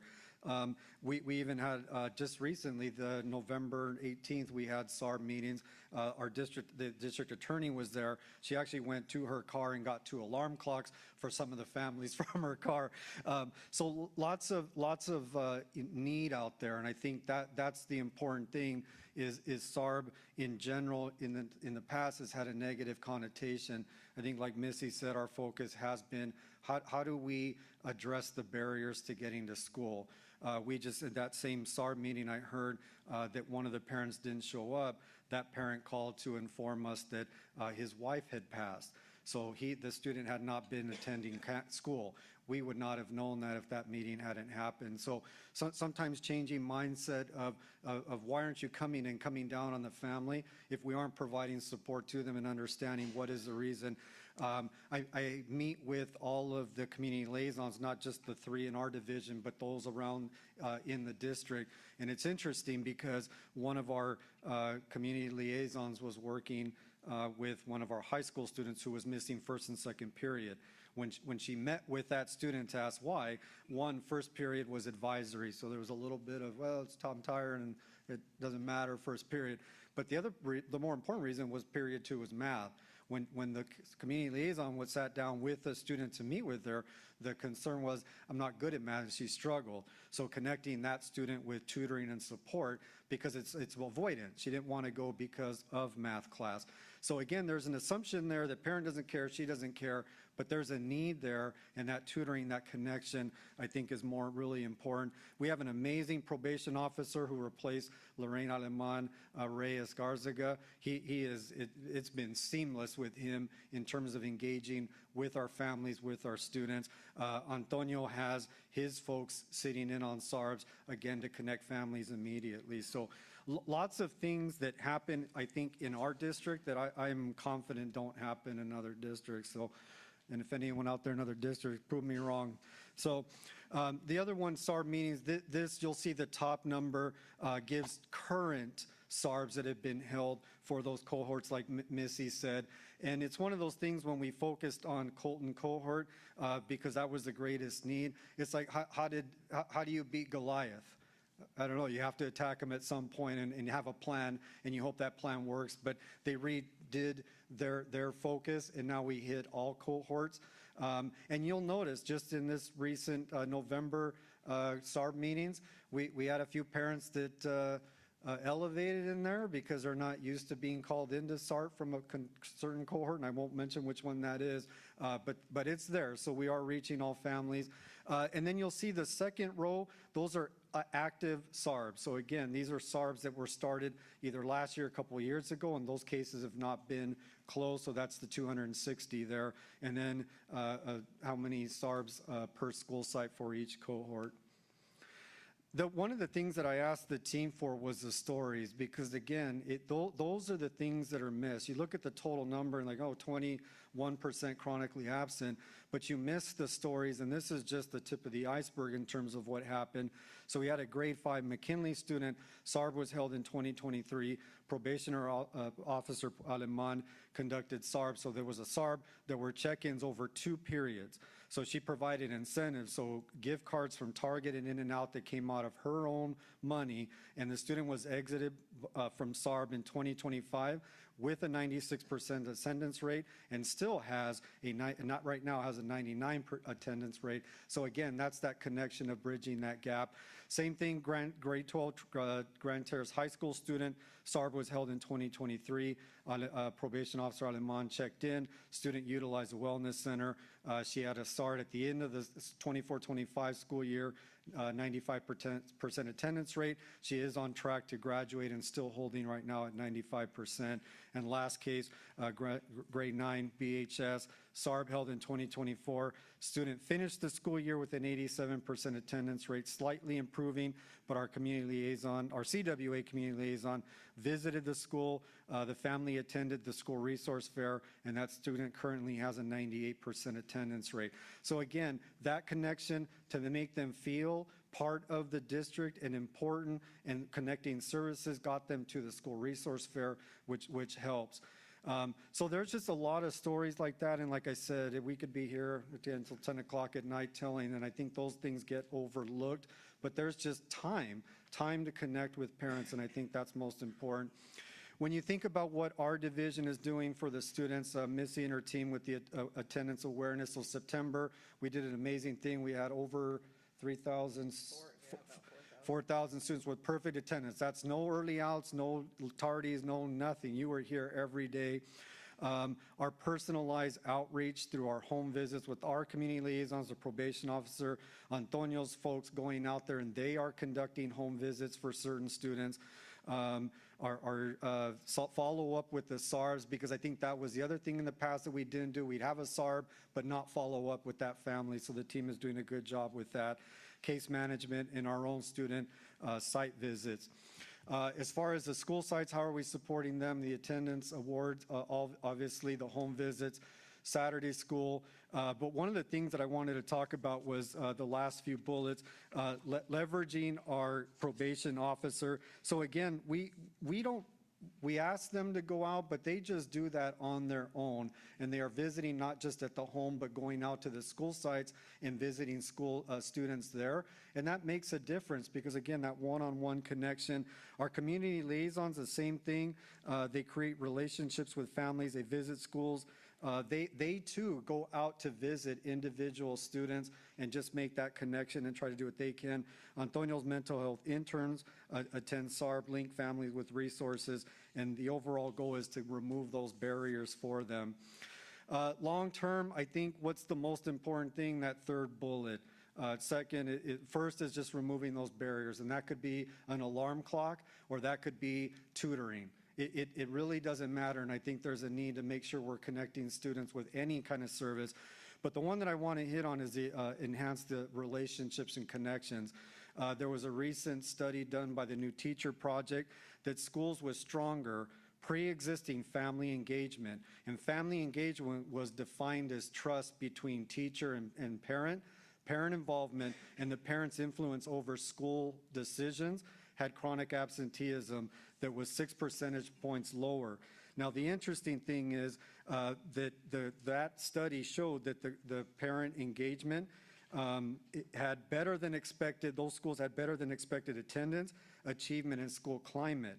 The interesting thing was those benefits applied regardless of race, socioeconomic status, and the type of school, whether that was urban or other type of schools.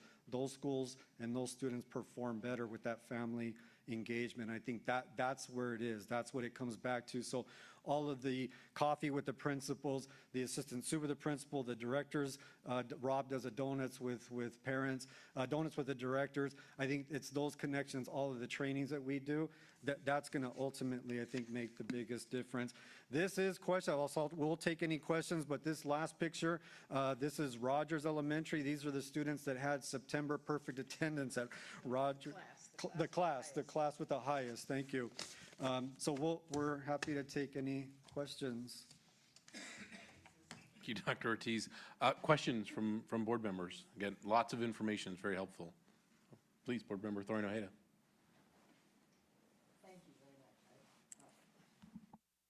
Thank you. It was a lot of information, and I totally agree with everything you've said.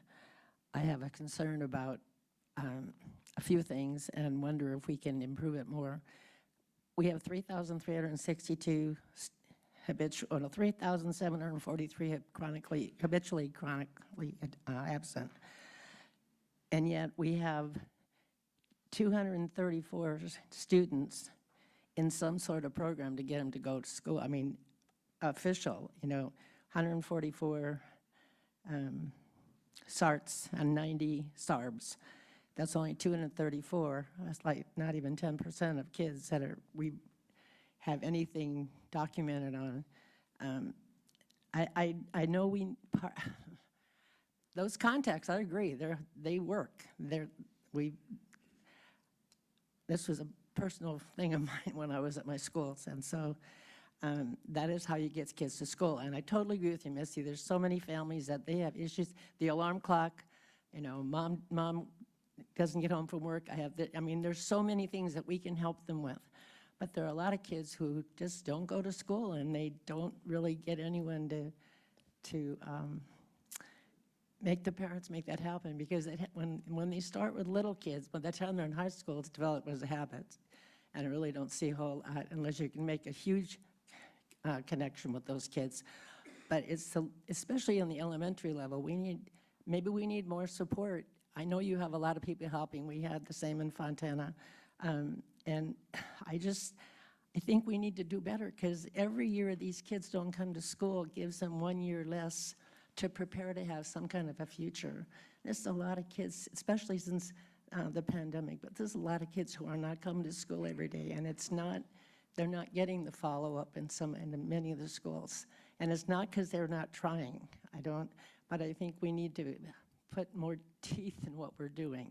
I don't think we need to threaten parents, but at some point, if the parents just aren't doing it, how many of these kids that we're not monitoring have parents who really aren't making kids go to school? That's okay. And I don't know, I don't have a solution, but I think we need to do better.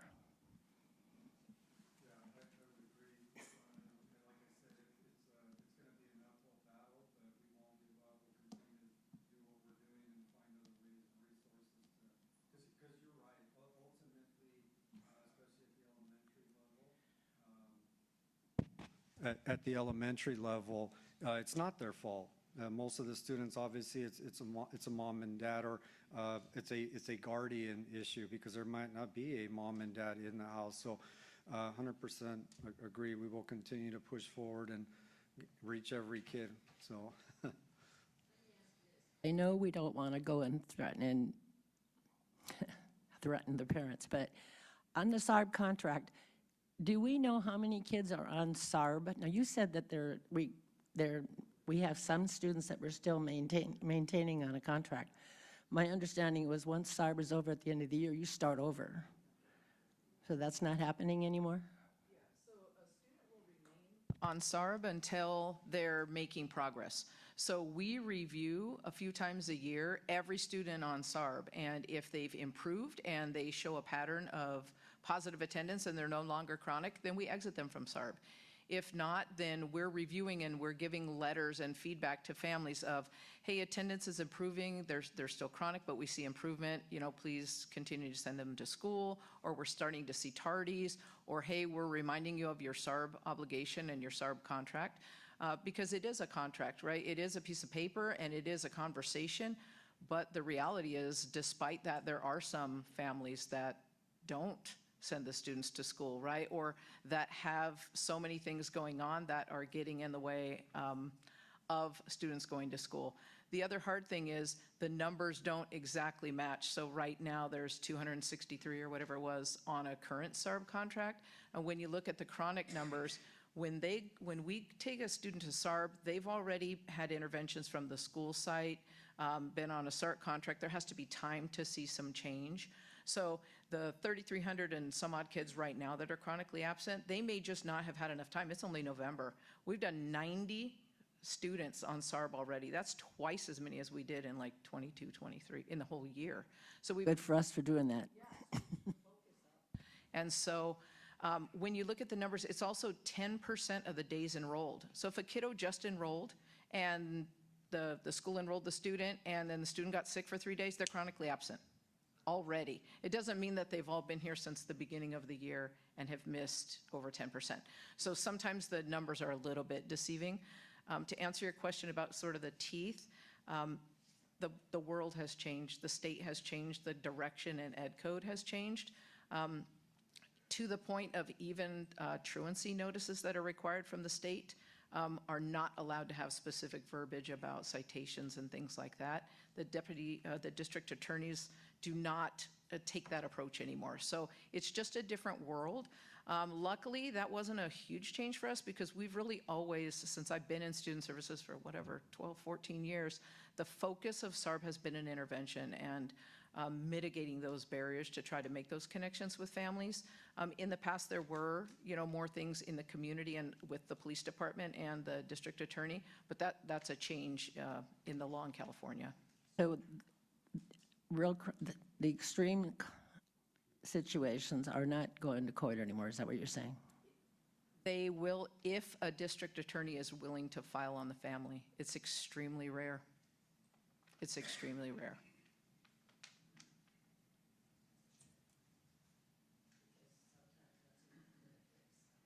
Seen huge results when that has happened, and it saves a kid and gives them a chance.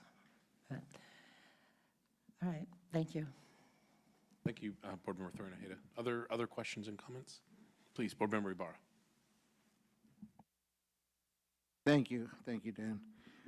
First of all, I just want to say thank you for the report. I mean, we're talking about a situation that is very, very difficult to deal with. Trying to get our students to come to school on a regular basis.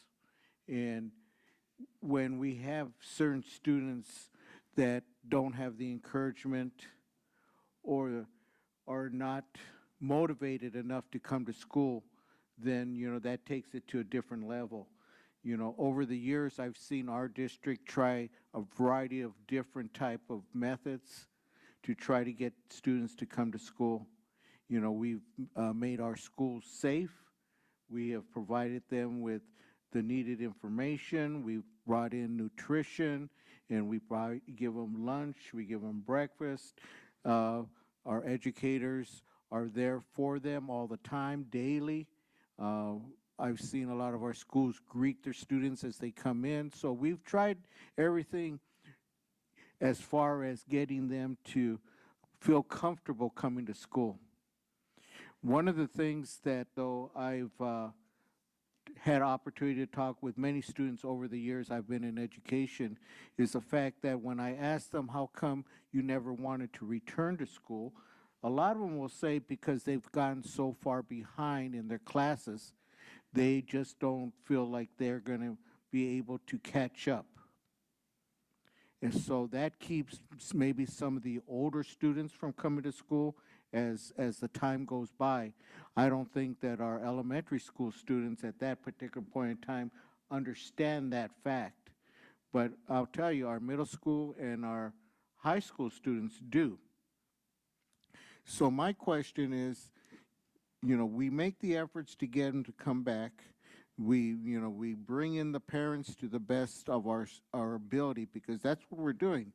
Because not every parent, and we've seen them over the years, a lot of times when we had parents come in closed session for certain issues, right away, which is, not funny, but, sometimes you could just watch the individuals come in and why the student is the way they are. And that's just very unfortunate overall. But, one of the things that I want to ask is, as a district, we're looking for reasons why and how we can get our students to continue coming. The key element is that if we get them to start coming, we have to somehow figure a way to support their education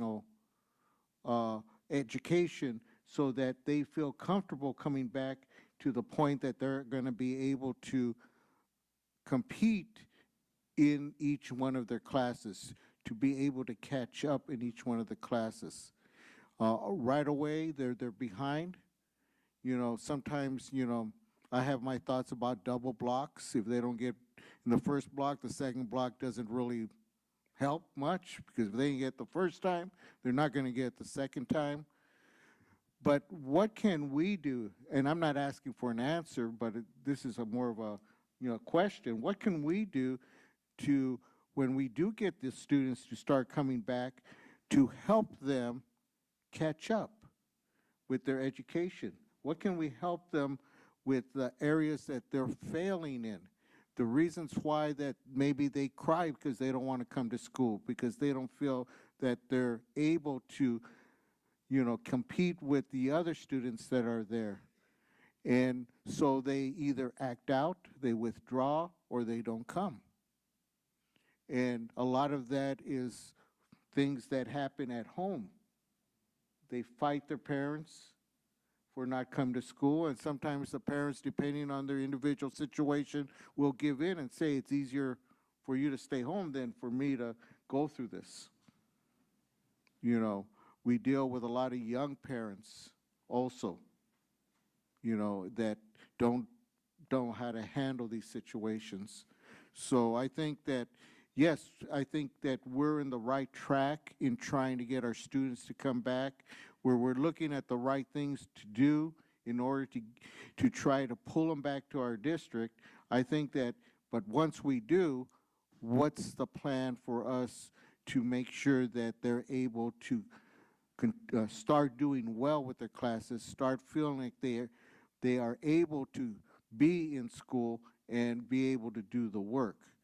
Because number one, when we have teachers who have 30 students per class, very difficult to get to the one that is, 4 or 5 months behind, realistically.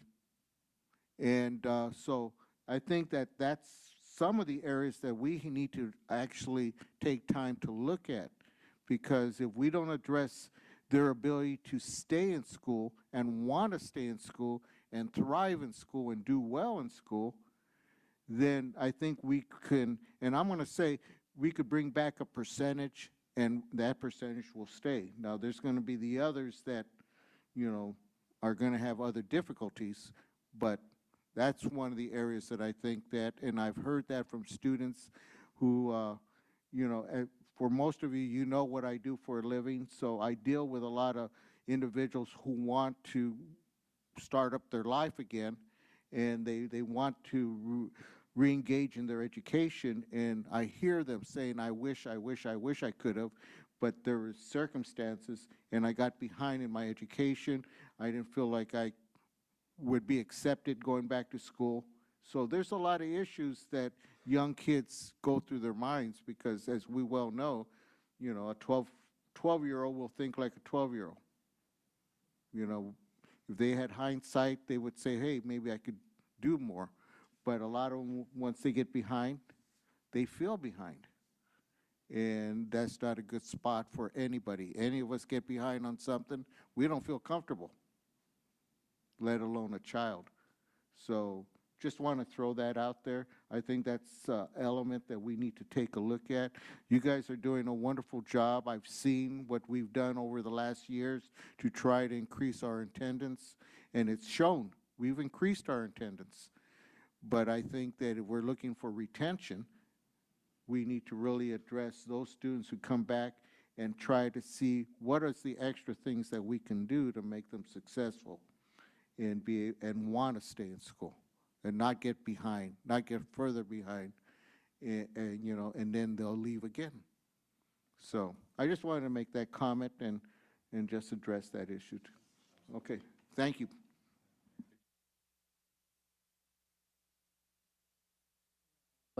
One more. I know you mentioned when you were speaking, Missy, about the schools and the SART process. Do we know how many SARTs each school has? I know we know how many kids, but do we know how many schools each have active SART meetings going on? It just seems like we should have more than 144 SART contracts. I know we've sent letters, we do this, we do that, but once they get to 10, at how many absences do they have to have a SART contract at least?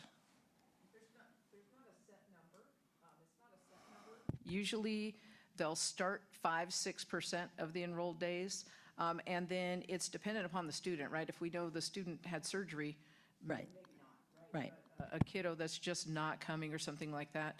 So in looking at the SARTs, those are the number of kiddos that are on a current SART contract. Correct. But we have other kids who probably missed a whole lot more. Have we notified all the parents of these 3,000 some kids? It just seems like we would have better results if we've put some pressure on, or at least we've talked to all of them. Yeah, there's would be some sort of notification, but do I think every single one of those 3,000 has had a meeting? Probably not. And like I said, each one of those is a different situation. It could be a kiddo that just enrolled. It could be a kiddo that missed the first 10, 12 days of school or what have you because they didn't have their immunizations. I mean, there's so many different reasons. And the schools really focus on trying to get the family in to have that conversation because it's not punitive. It's meant as an intervention, so can we just write a piece of paper and say, hey, parent, you're on a SART contract? Sure, we could do that, but it's not going to make a difference. I understand that, too. Right.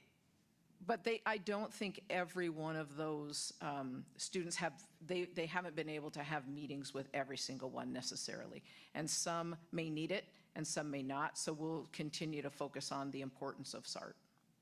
Yes, and I think about, too, the teachers in the classroom. Kids come in, they come late, they don't show up for 3 or 4 days, they're way behind, they're trying to teach, the kids are out of, and it's cumulative. Each year, as they go to the next teacher, that poor teacher has now 3 or 4 grade levels they're teaching in each subject because the kid has missed so much school.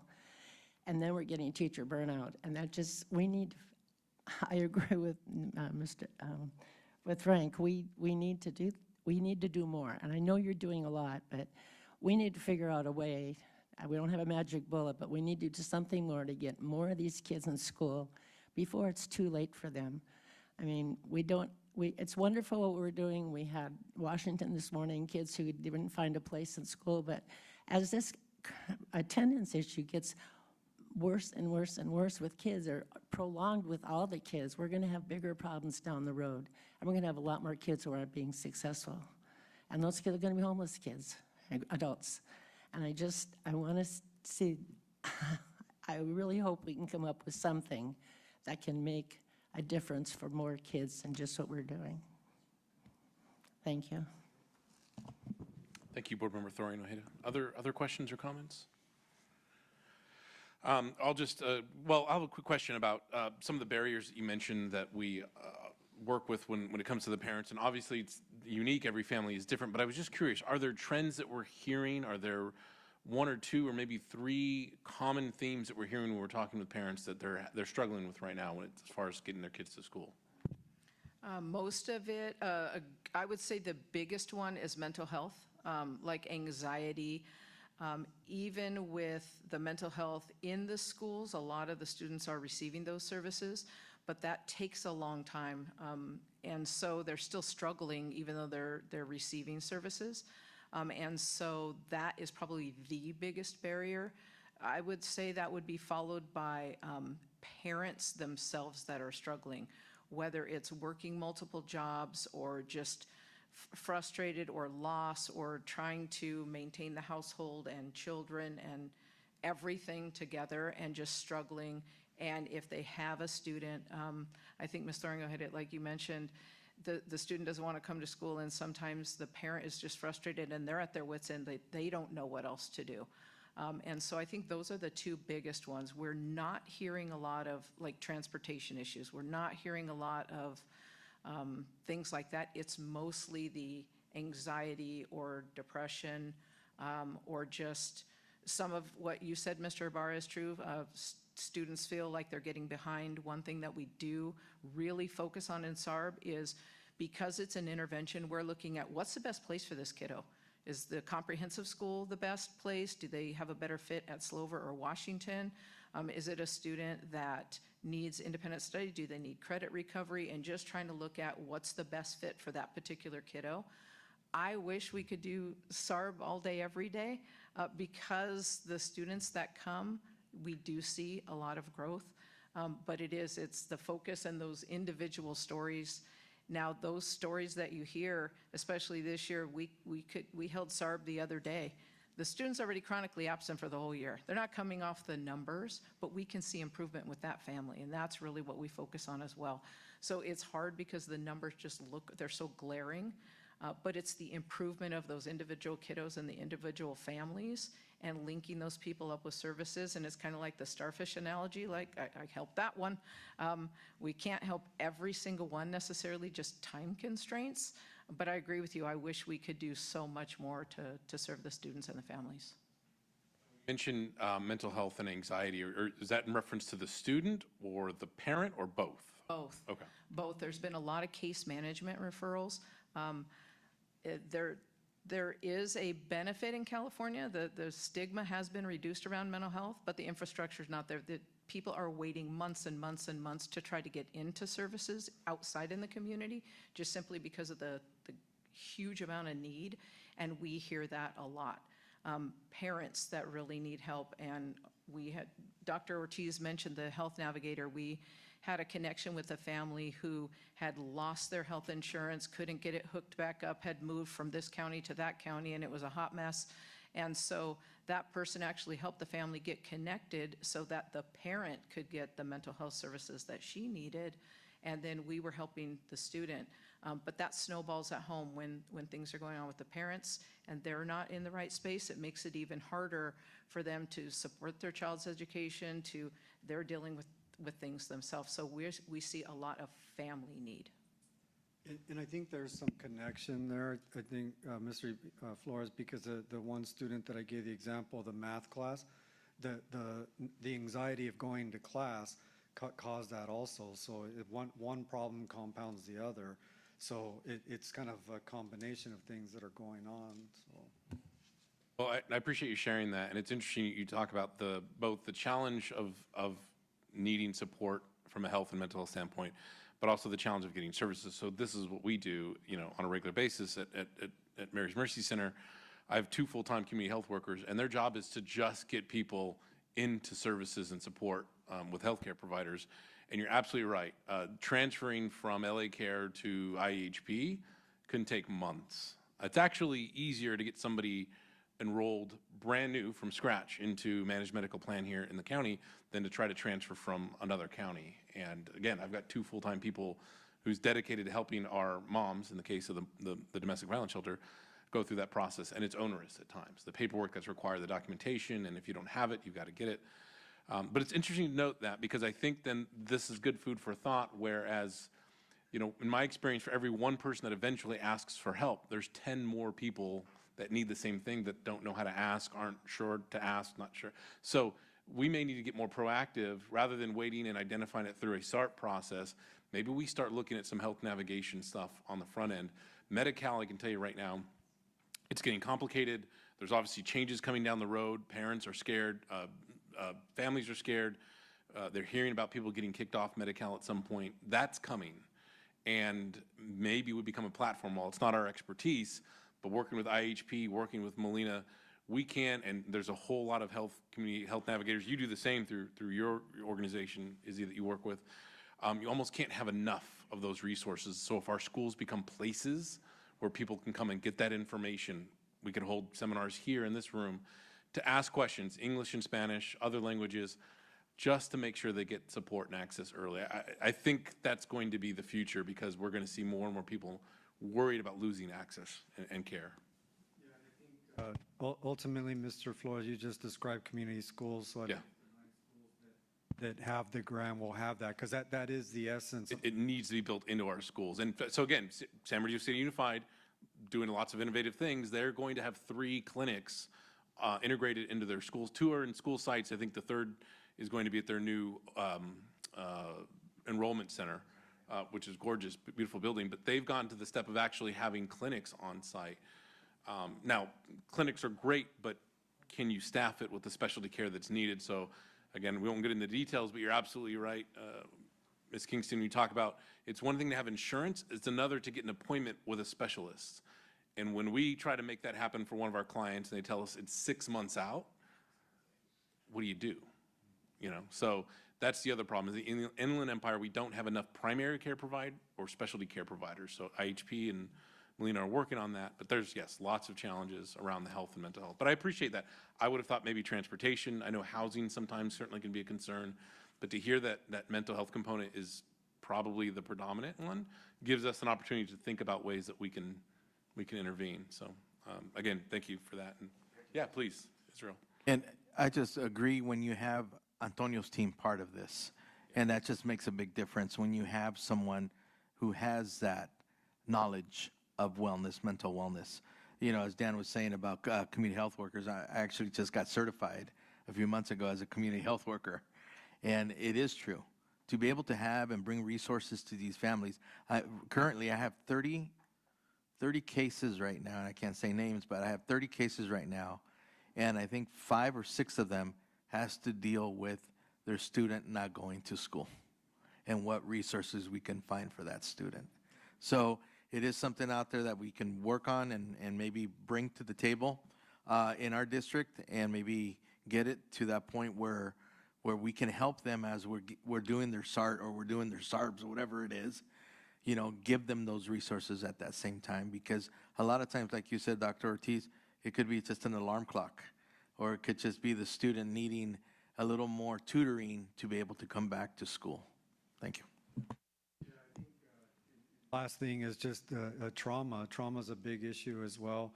And then I think you said it, Mr. Flores, like how do people, some families don't know how to ask for help or are resistant to do that. So it's a lot of bridging that, because once you get them in, then that's the good thing. Now we have the resources obviously to help them, so.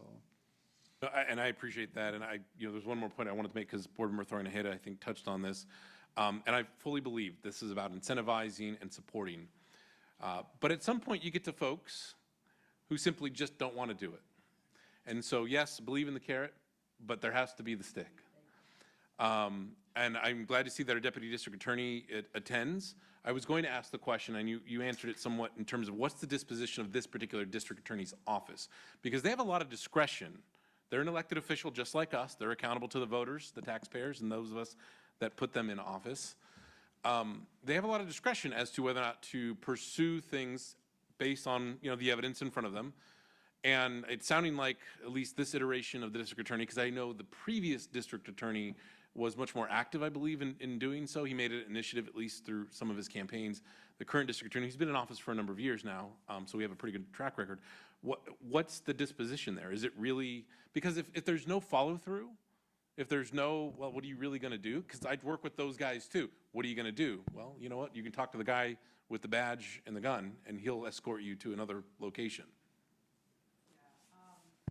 In the past, we saw more of that where local law enforcement could cite.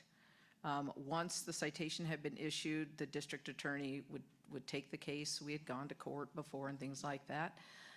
Currently, we're not seeing that.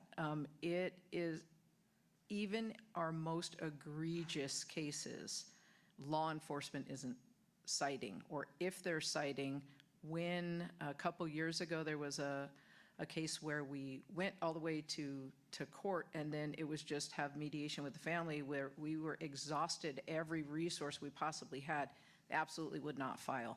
I think the trend right now is that the teeth that you're talking about, Ms. Thoring-Ojeda, at the district attorney level or the law enforcement level isn't there.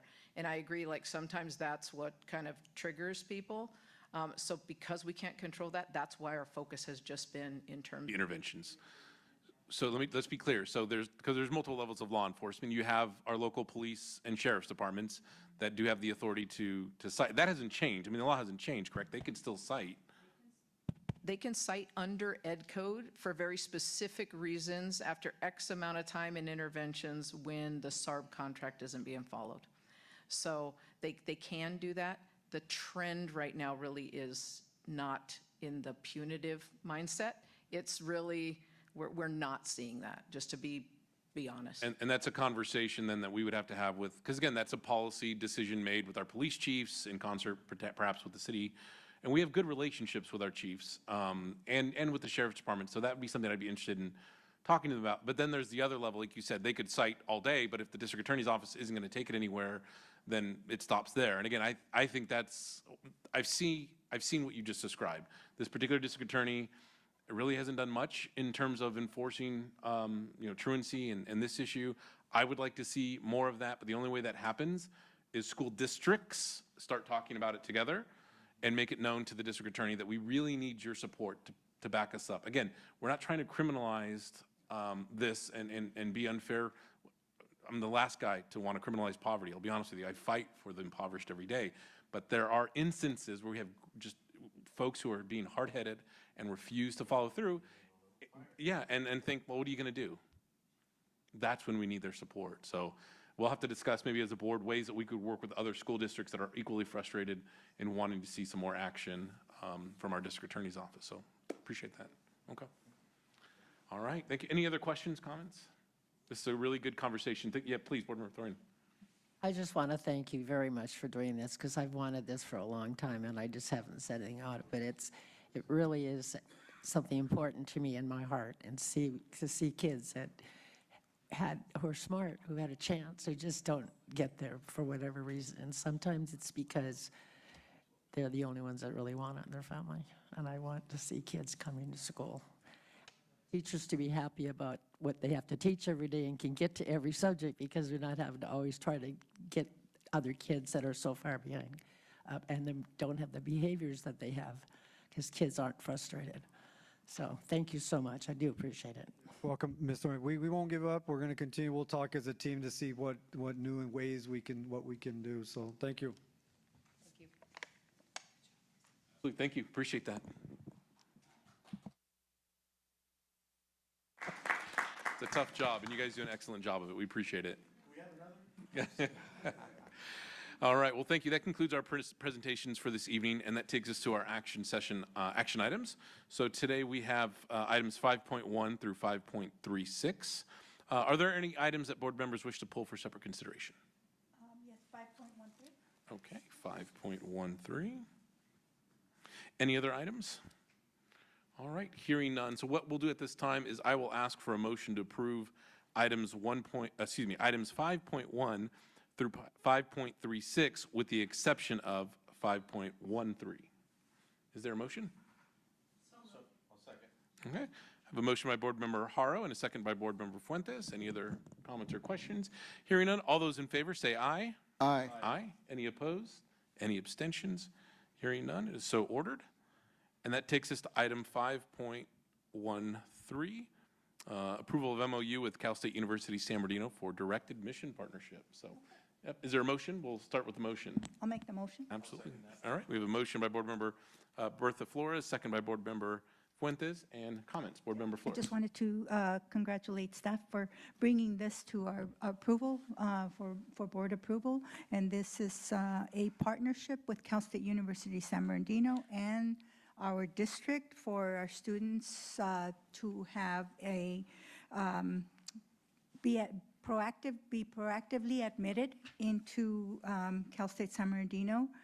And I think this is great. This is something that we need to celebrate, and thank you for working on that over there. And yeah, this is our commitment to equity and our students' success. So. I'm glad you brought it up, Bertha. I appreciate it. This is a pretty incredible agreement, actually. I mean, we're talking about automatic admission for eligible students. So just out of curiosity, I mean, who notifies the student? Because in some ways, the student, basically, you've been accepted to college. You may not even know it. So who's notifying the student? Is it us? Is it Cal State? I see that they have a responsibility to notify, but I assume we do as well. Through the CCGI process, Cal State San Bernardino will notify the students, and then they'll follow up with our counselors. So it's really the backwards. They get accepted first, and then they go through the application process. But it gives them time to do that and time to make sure that it's done correctly. So how is that notification? And again, may not have the answer right now. We'll work through this. As a parent of a teenager, if you notify my teenager of something, there's about a 20% chance I'll actually hear about it. And we need the parents to know that this is happening so they can follow through. Because you're right, there's applications, there's FAFSA, there's all kinds of things that'll need to be done. And this should be done in English and Spanish, quite frankly, given our population. So I just want to make sure that, because when a parent hears, hey, congratulations, your student's been admitted, they have to follow through with these steps. For parents who may not be thinking about college because they're not familiar with it themselves, they're not sure, they don't know about costs, I think that changes things. That triggers something. It's like, wait a minute. So it's real. It's already happening if we follow these steps. I need Yeah. to look into it, and so, but we can find that out and find out then how we can make sure that the parents are getting that message as well. I appreciate it. Again, on behalf of parents of teenagers everywhere, I appreciate you letting us know. So, okay, great. And thank you, Bertha, for pointing that out. This is a pretty amazing opportunity for our kids. All right, well, we have a motion and a second. Any other questions or comments? If not, all those in favor, say aye. Aye. Any opposed? Any abstentions? Hearing none, it is approved. It's an awesome, awesome agreement. Thank you for that. Okay, that takes us to administrative reports for this evening. Any questions on items 6.1 or 6.2, our disbursements or the change order? No questions? Okay. We do not have a facilities update this evening. I don't believe we have an ACE update. I don't see Ms. Parachi. Okay. Do we have a CSE update this evening? No update? All right. Thank you for that. MAC update this evening? No update? All right. ROP? We did have the last two counselor roadshows for CJUSD. We had BHS and Grand Terrace High School this last week, and they both went really well. The students were very articulate when they spoke, and it was really exciting to see what the students are doing in their ROP classes. I also wanted to mention that we have our Colton High School welding students competed in welding wars held at San Bernardino Valley College. Our students from our welding class got some of the highest scores there, and they won some new equipment for Colton High School, so which is pretty exciting. And we also have we have started, well, we haven't started, we've been doing them, but we've added another pre-apprenticeship program, and it's through AMR Ambulance Company and Grand Terrace High School. Their EMR program is going to be able to participate in it, and also the criminal investigation program at both, at Bloomington High School. So I just wanted to share that.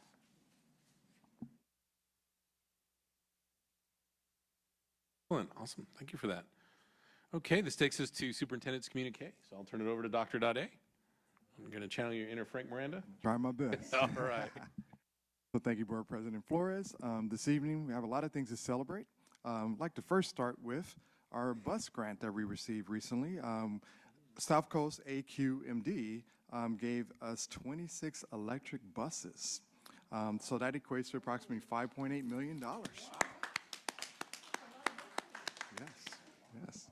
I heard they have TVs and no, I'm just joking. But outside of that, we received 4 additional buses from the CAPP program, which was approximately $1.4 million. So for a grand total of 30 buses.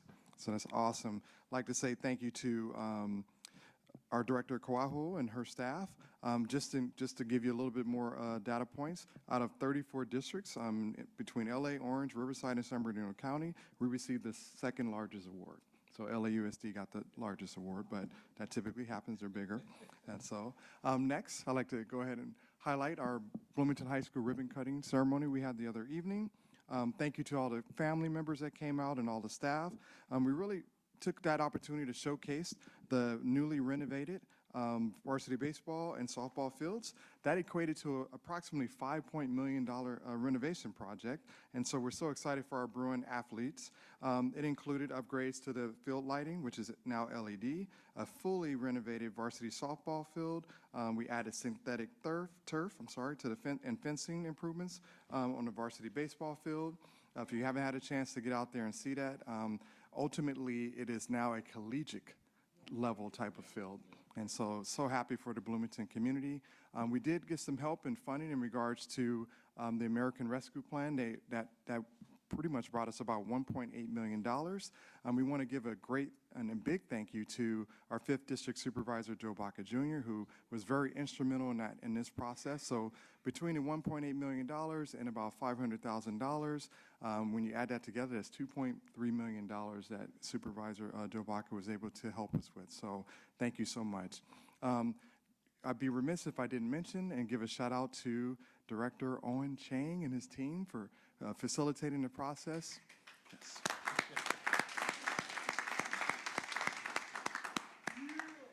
During the process, he ensured that all stakeholders had a voice and a part in the process, and you can hear that from both coaches at the site. And our Bloomington community, once again, came out. It was a little bit breezy and cold, but they were there and just so excited. So thank you, Mr. Chang, for facilitating that great process. Next, I'd like to go ahead and celebrate and give a little highlight on our county seal of biliteracy. Last night we had numerous students, approximately 175 students who were recognized for their seal of biliteracy. And so we had two keynote speakers, both were seniors, one from Bloomington High School and Grand Terrace High School. We were there to be able to congratulate, celebrate. The house was full of parents, and we also have a great, we had a visit from Ted Alejandre, which he left another event to come to our event because he felt it was so important to be there to congratulate the students and families. So we appreciate that. And last but not least, my favorite holiday, because I love food. I deep fry a mean turkey, so if you like any pointers, go ahead and text me. Yes, nope, haven't burned my house down yet. But just want to say thank you to all on behalf of the Board of Education and Superintendent Dr. Miranda. We wish you all a happy Thanksgiving. I don't know if you hear it enough, but we really appreciate every employee in this district because like you've heard us say before, it takes a village, and every family member in that village plays a vital role in what we do. So we just appreciate you from the bottom of our hearts for all you do. Now please get some rest, eat plenty of turkey, go for a walk or two in between meals, hopefully, but just please get some rest. And I was talking to my daughter and my kids the other evening. They're going to miss their students, and their students are going to miss them, but they are looking forward to the naps and all of that as well. So, so thank you once again, and please enjoy your time off. And that concludes my communique. Thank you, Dr. Dutt. I appreciate that. And thank you for the update. It's a nice surprise to hear about the buses. Just a note on that, Colton Joint Unified School District was one of the first school districts in the South Coast Basin, AQMD, to receive the grant when we went to CNG. We went all full CNG. We were one of the first school districts to go CNG. Was that a Rick Feinstein thing? Did he actually go after? Yeah. And that was a major grant from AQMD. So again, kind of we're out here in the Inland Empire, but we're making waves across the Southland. And so to see that now we're one of the large recipients of a new grant, it's fitting because I think we've been a leader, and I really appreciate that AQMD sees the value in that. So that's awesome. We've come full circle. Great. Well, this gets us to board member comments. So apologize. Let me jump to that. We'll begin this evening with Board Member Ibarra.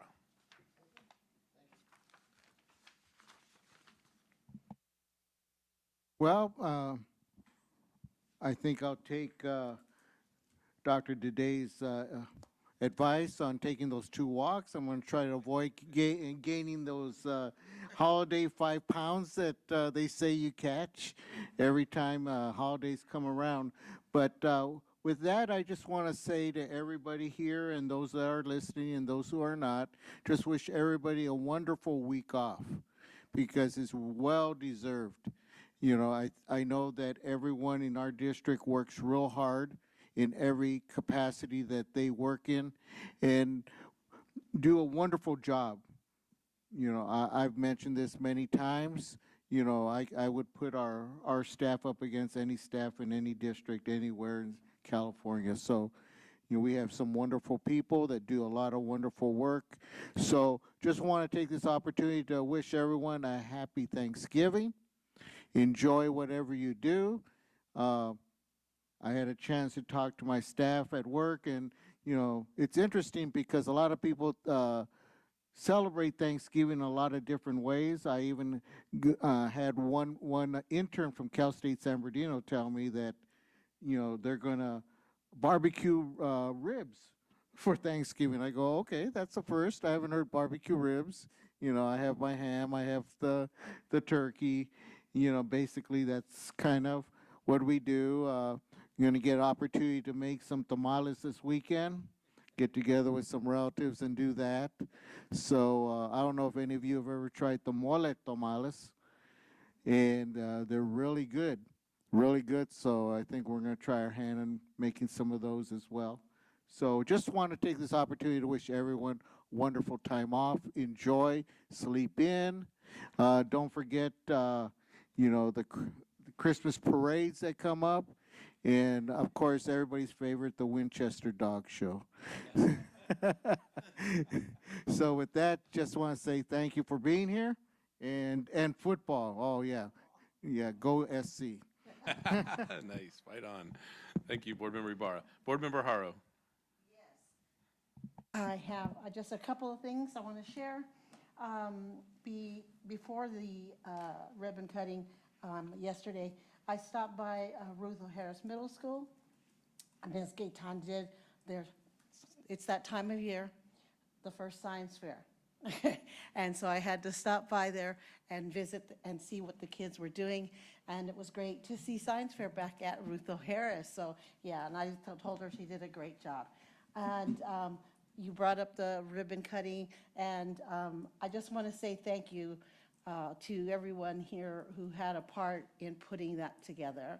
You know, the community of Bloomington is, you know, going through a lot with all these warehouses that are popping up and all these things that are happening out there and all the turmoil.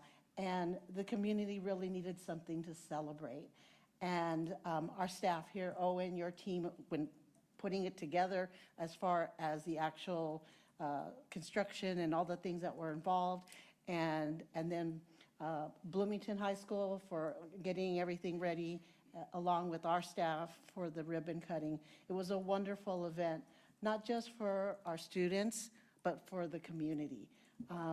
You know, so I just wanted to really say thank you, because I know a lot of the parents had come to me about what was going on, and afterwards they told me that they were very grateful to see that their concerns were heard, and that no more students will get hurt, and no more cars will get ball dings on top of it. And they were just very grateful that we listened to them. So I just wanted to say thank you to everybody involved in that. I also just want to bring up a concern. I've had several teachers when I'm out there who have spoken to me about when, you know, we say that we want our staff to go to get conferences and learn more. And the problem that they're finding is that when you apply for a conference, you know, they have to fill out the paperwork, and it requires to pay for the room or to pay for the conference itself. And what's happening, and then the district has to approve the conference. Well, they put in the paperwork, and then I guess the deposit for the conference or paid for has to be done by the district for these conferences. And a lot of times, the time that it's taking for them to go through, because maybe, I don't know, maybe the credit card is full, or I don't know what it is, okay, what the reason is, but the conferences aren't getting pushed through, and teachers are having to, if they really want to go to this particular conference, they're having to pay for it themselves and get reimbursed. And in many cases, you know, the hotel rooms could be, you know, hundreds of dollars, and then the conference itself is, you know, another amount. And so they're unable to go to them. And so I'm asking if we could look into a better way to accommodate our teachers who want to get additional learning and because I understand it's a big problem. It's a big problem and it's been happening consistently. And so I just wanted to, I told them I would bring it up and see if we could look into how to help them out. And my last thing is a happy thing, and it's just to say happy Thanksgiving to our staff. As my colleagues have already said, we you know, everything that, you know, we sit up here and make decisions to help you, but you all are the ones who make it happen. You all are the ones who on a daily basis have to deal with the good and the bad. And I just want you to know, as you know, Board Member Ibarra said, that we truly, truly appreciate everything you do. But it's not for us, but it's for the kids that we serve. And our kids deserve the best.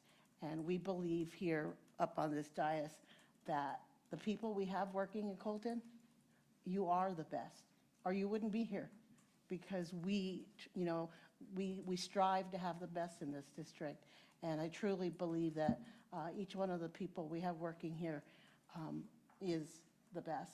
And I hope you have a happy Thanksgiving, a blessed Thanksgiving, that you do take time for that rest. I know many of you have little ones, so rest is kind of a, you know, kind of iffy thing. You probably rest more when you're at work than at home when you have those little tiny ones. But I just want to say thank you and have a happy Thanksgiving. Thank you, Board Member Haro. Board Member Fuentes. Thank you, Board President. I'll be real quick, too. First of all, we've heard about the seal by literacy. Congratulations to our students who received that. I think there was a variety of second languages, Spanish, Arabic, Mandarin, French, I think it was, that these students received their biliterate seal. And it was exciting to see as they were coming up and shaking their hands, you know, it takes a lot of work to be able to get that seal. So it's not just, I'm going to get it. No, it takes time. And the reason I say that, because both my daughters did get the seal. So the other thing is, I wanted to congratulate one of my favorite, well, all of them, my schools are favorite, but one of my favorite elementary schools. They got the best elementary school for U.S. News 2026, which is Grimes Elementary. And congratulations to Grimes for receiving that award. They also got honor roll for the Educational Results Partnership. They got honor roll, an award for that. So congratulations to Grimes Elementary for receiving those two awards. I know there's a lot of things going on, a lot of positive things going on in our district, a lot of great things that are going on in our district. Biliterate seal, ribbon cutting. If you get an opportunity to go out to Bloomington High and see the field, you will be amazed. They got a new PA system. They got everything out there. It's like I was going to the Dodger game. You know, you're going out there to see this, and it's just beautiful to see all of that. So I just want to just end right there. I want to thank everybody for what you do every day with our students. Continue doing what you're doing, but enjoy Thanksgiving. A lot of tamales, ham, turkey, gravy, stuffing, all the good stuff, whatever you do, barbecue ribs, wings, all that stuff. It all counts. So have a great time with your families. God bless each and every one of you. Thank you. Board Member Fuentes. Board Member Haro, you said you had just one quick comment. One more thing I forgot, and it was kind of important to me. At Bloomington High School, when we went for the ribbon cutting, we then, after we did the baseball field, we were taken over to the softball field, and the board members were taken over in the little cart, and I met a gentleman from Bloomington High School that impressed me so much. It just brings me to tears. In the golf cart that I was in, it was also Supervisor Baca, and I don't know the gentleman's name that was with him. It was one of his workers. Anyway, and so as we're going to the other stadium, or the other field, he was talking to Supervisor Baca, and he was telling him his story. And his story touched my heart because this story was amazing. When this gentleman was 17 years old, he came from Michoacan, Mexico. And he was 17. His parents didn't want to come, but he wanted to come to the United States because he wanted to have that dream. He believed in that American dream, and he wanted to come here. And he did. He came at age 17 by himself. He slept for 2 years on the floor in various buildings and went to school. And he is now the learning specialist at Bloomington High School. And he thanked Supervisor Baca because he participated in the Baca scholarships. And I remember those many years ago, when we had the Apple scholarships and Joe Baca had the Baca scholarships. And I remember being on the interview panel for them. And he talked about all the questions they answered and asked him, and that he got this award. And that award is what propelled him to, he was going to go to college. He said, I made it here this far, I'm going to keep going. And I just wanted to share his story because it was just one of hope. And that in the times that we're facing right now and what we see happening, it just touched my heart. And I knew telling his story would further fuel what we do to give people hope. So thanks, Dan, I forgot. No worries. It's a great story. That's awesome. Board Member Bertha Flores. No comment, just happy Thanksgiving and enjoy your families. Thank you. Board Member Thorian Ojeda. Thank you for sharing that, Pat. It really does give us hope, and it's a wonderful way to start Thanksgiving, because when we have people who do things like these scholarships or all of what you do in the classroom, it does give our kids hope, and there's nothing better than hope. Before, I want to ask one thing, if we could get some information. I know we're going to get it, but I would appreciate getting background and information about the choir situation in Grand Terrace High School. If we could have that before Thanksgiving so we'd know what's going on, I'd appreciate that. And I agree with everything my colleagues said about Happy Thanksgiving. We have a wonderful district. Colton Joint Unified does care about kids. And I'm thankful that we have the employees that we have and that we have the results that we have.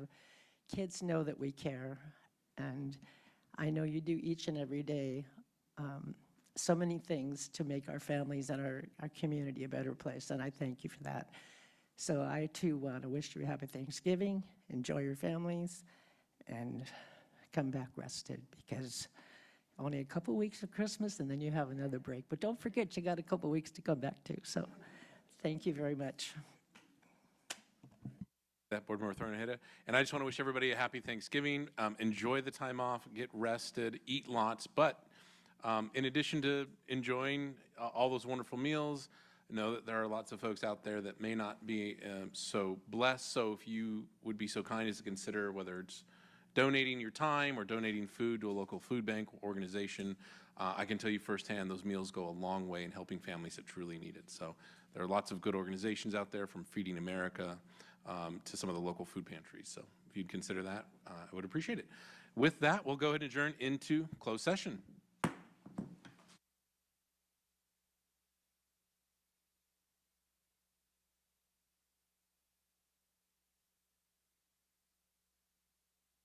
Okay, we'll reconvene our open session. Item 10.1, we had 2 student discipline items presented in closed session. Is there a motion to uphold the expulsion orders as presented? So moved. All right, I have a motion by Board Member Thorian Ojeda. Is there a second? Oh, sorry, Board Member Hara with the second. Wonderful. Okay, all those in favor say aye. Aye. Any opposed? Any abstentions? Hearing none, it is so ordered. The board voted 6-0 to uphold the expulsion orders for the 2 student discipline items as presented for students number 107-7386 and student number 108-0690. Item 10.2, on a motion by Board Member Bertha Flores and seconded by Board Member Fuentes and carried on a 6-0 vote, the board voted to approve the personnel public employee appointments as presented on the agenda. And item 10.3, in closed session on a motion by Board Member Fuentes and seconded by Board Member Ibarra and carried on a 6-0 vote, the board approved appointment of Megan Scott, Assistant Principal at Ruth O. Harris Middle School. Excited for that. And item 10.4, in closed session on a motion by Board Member Bertha Flores and seconded by Board Member Joanne Thorin Ojeda, carried on a 6-0 vote. The board approved the appointment of David Ortiz, Assistant Principal, Joe Baca Middle School. And that is all that we have to report out. So everybody, we'll see you after Thanksgiving. Have a great Thanksgiving.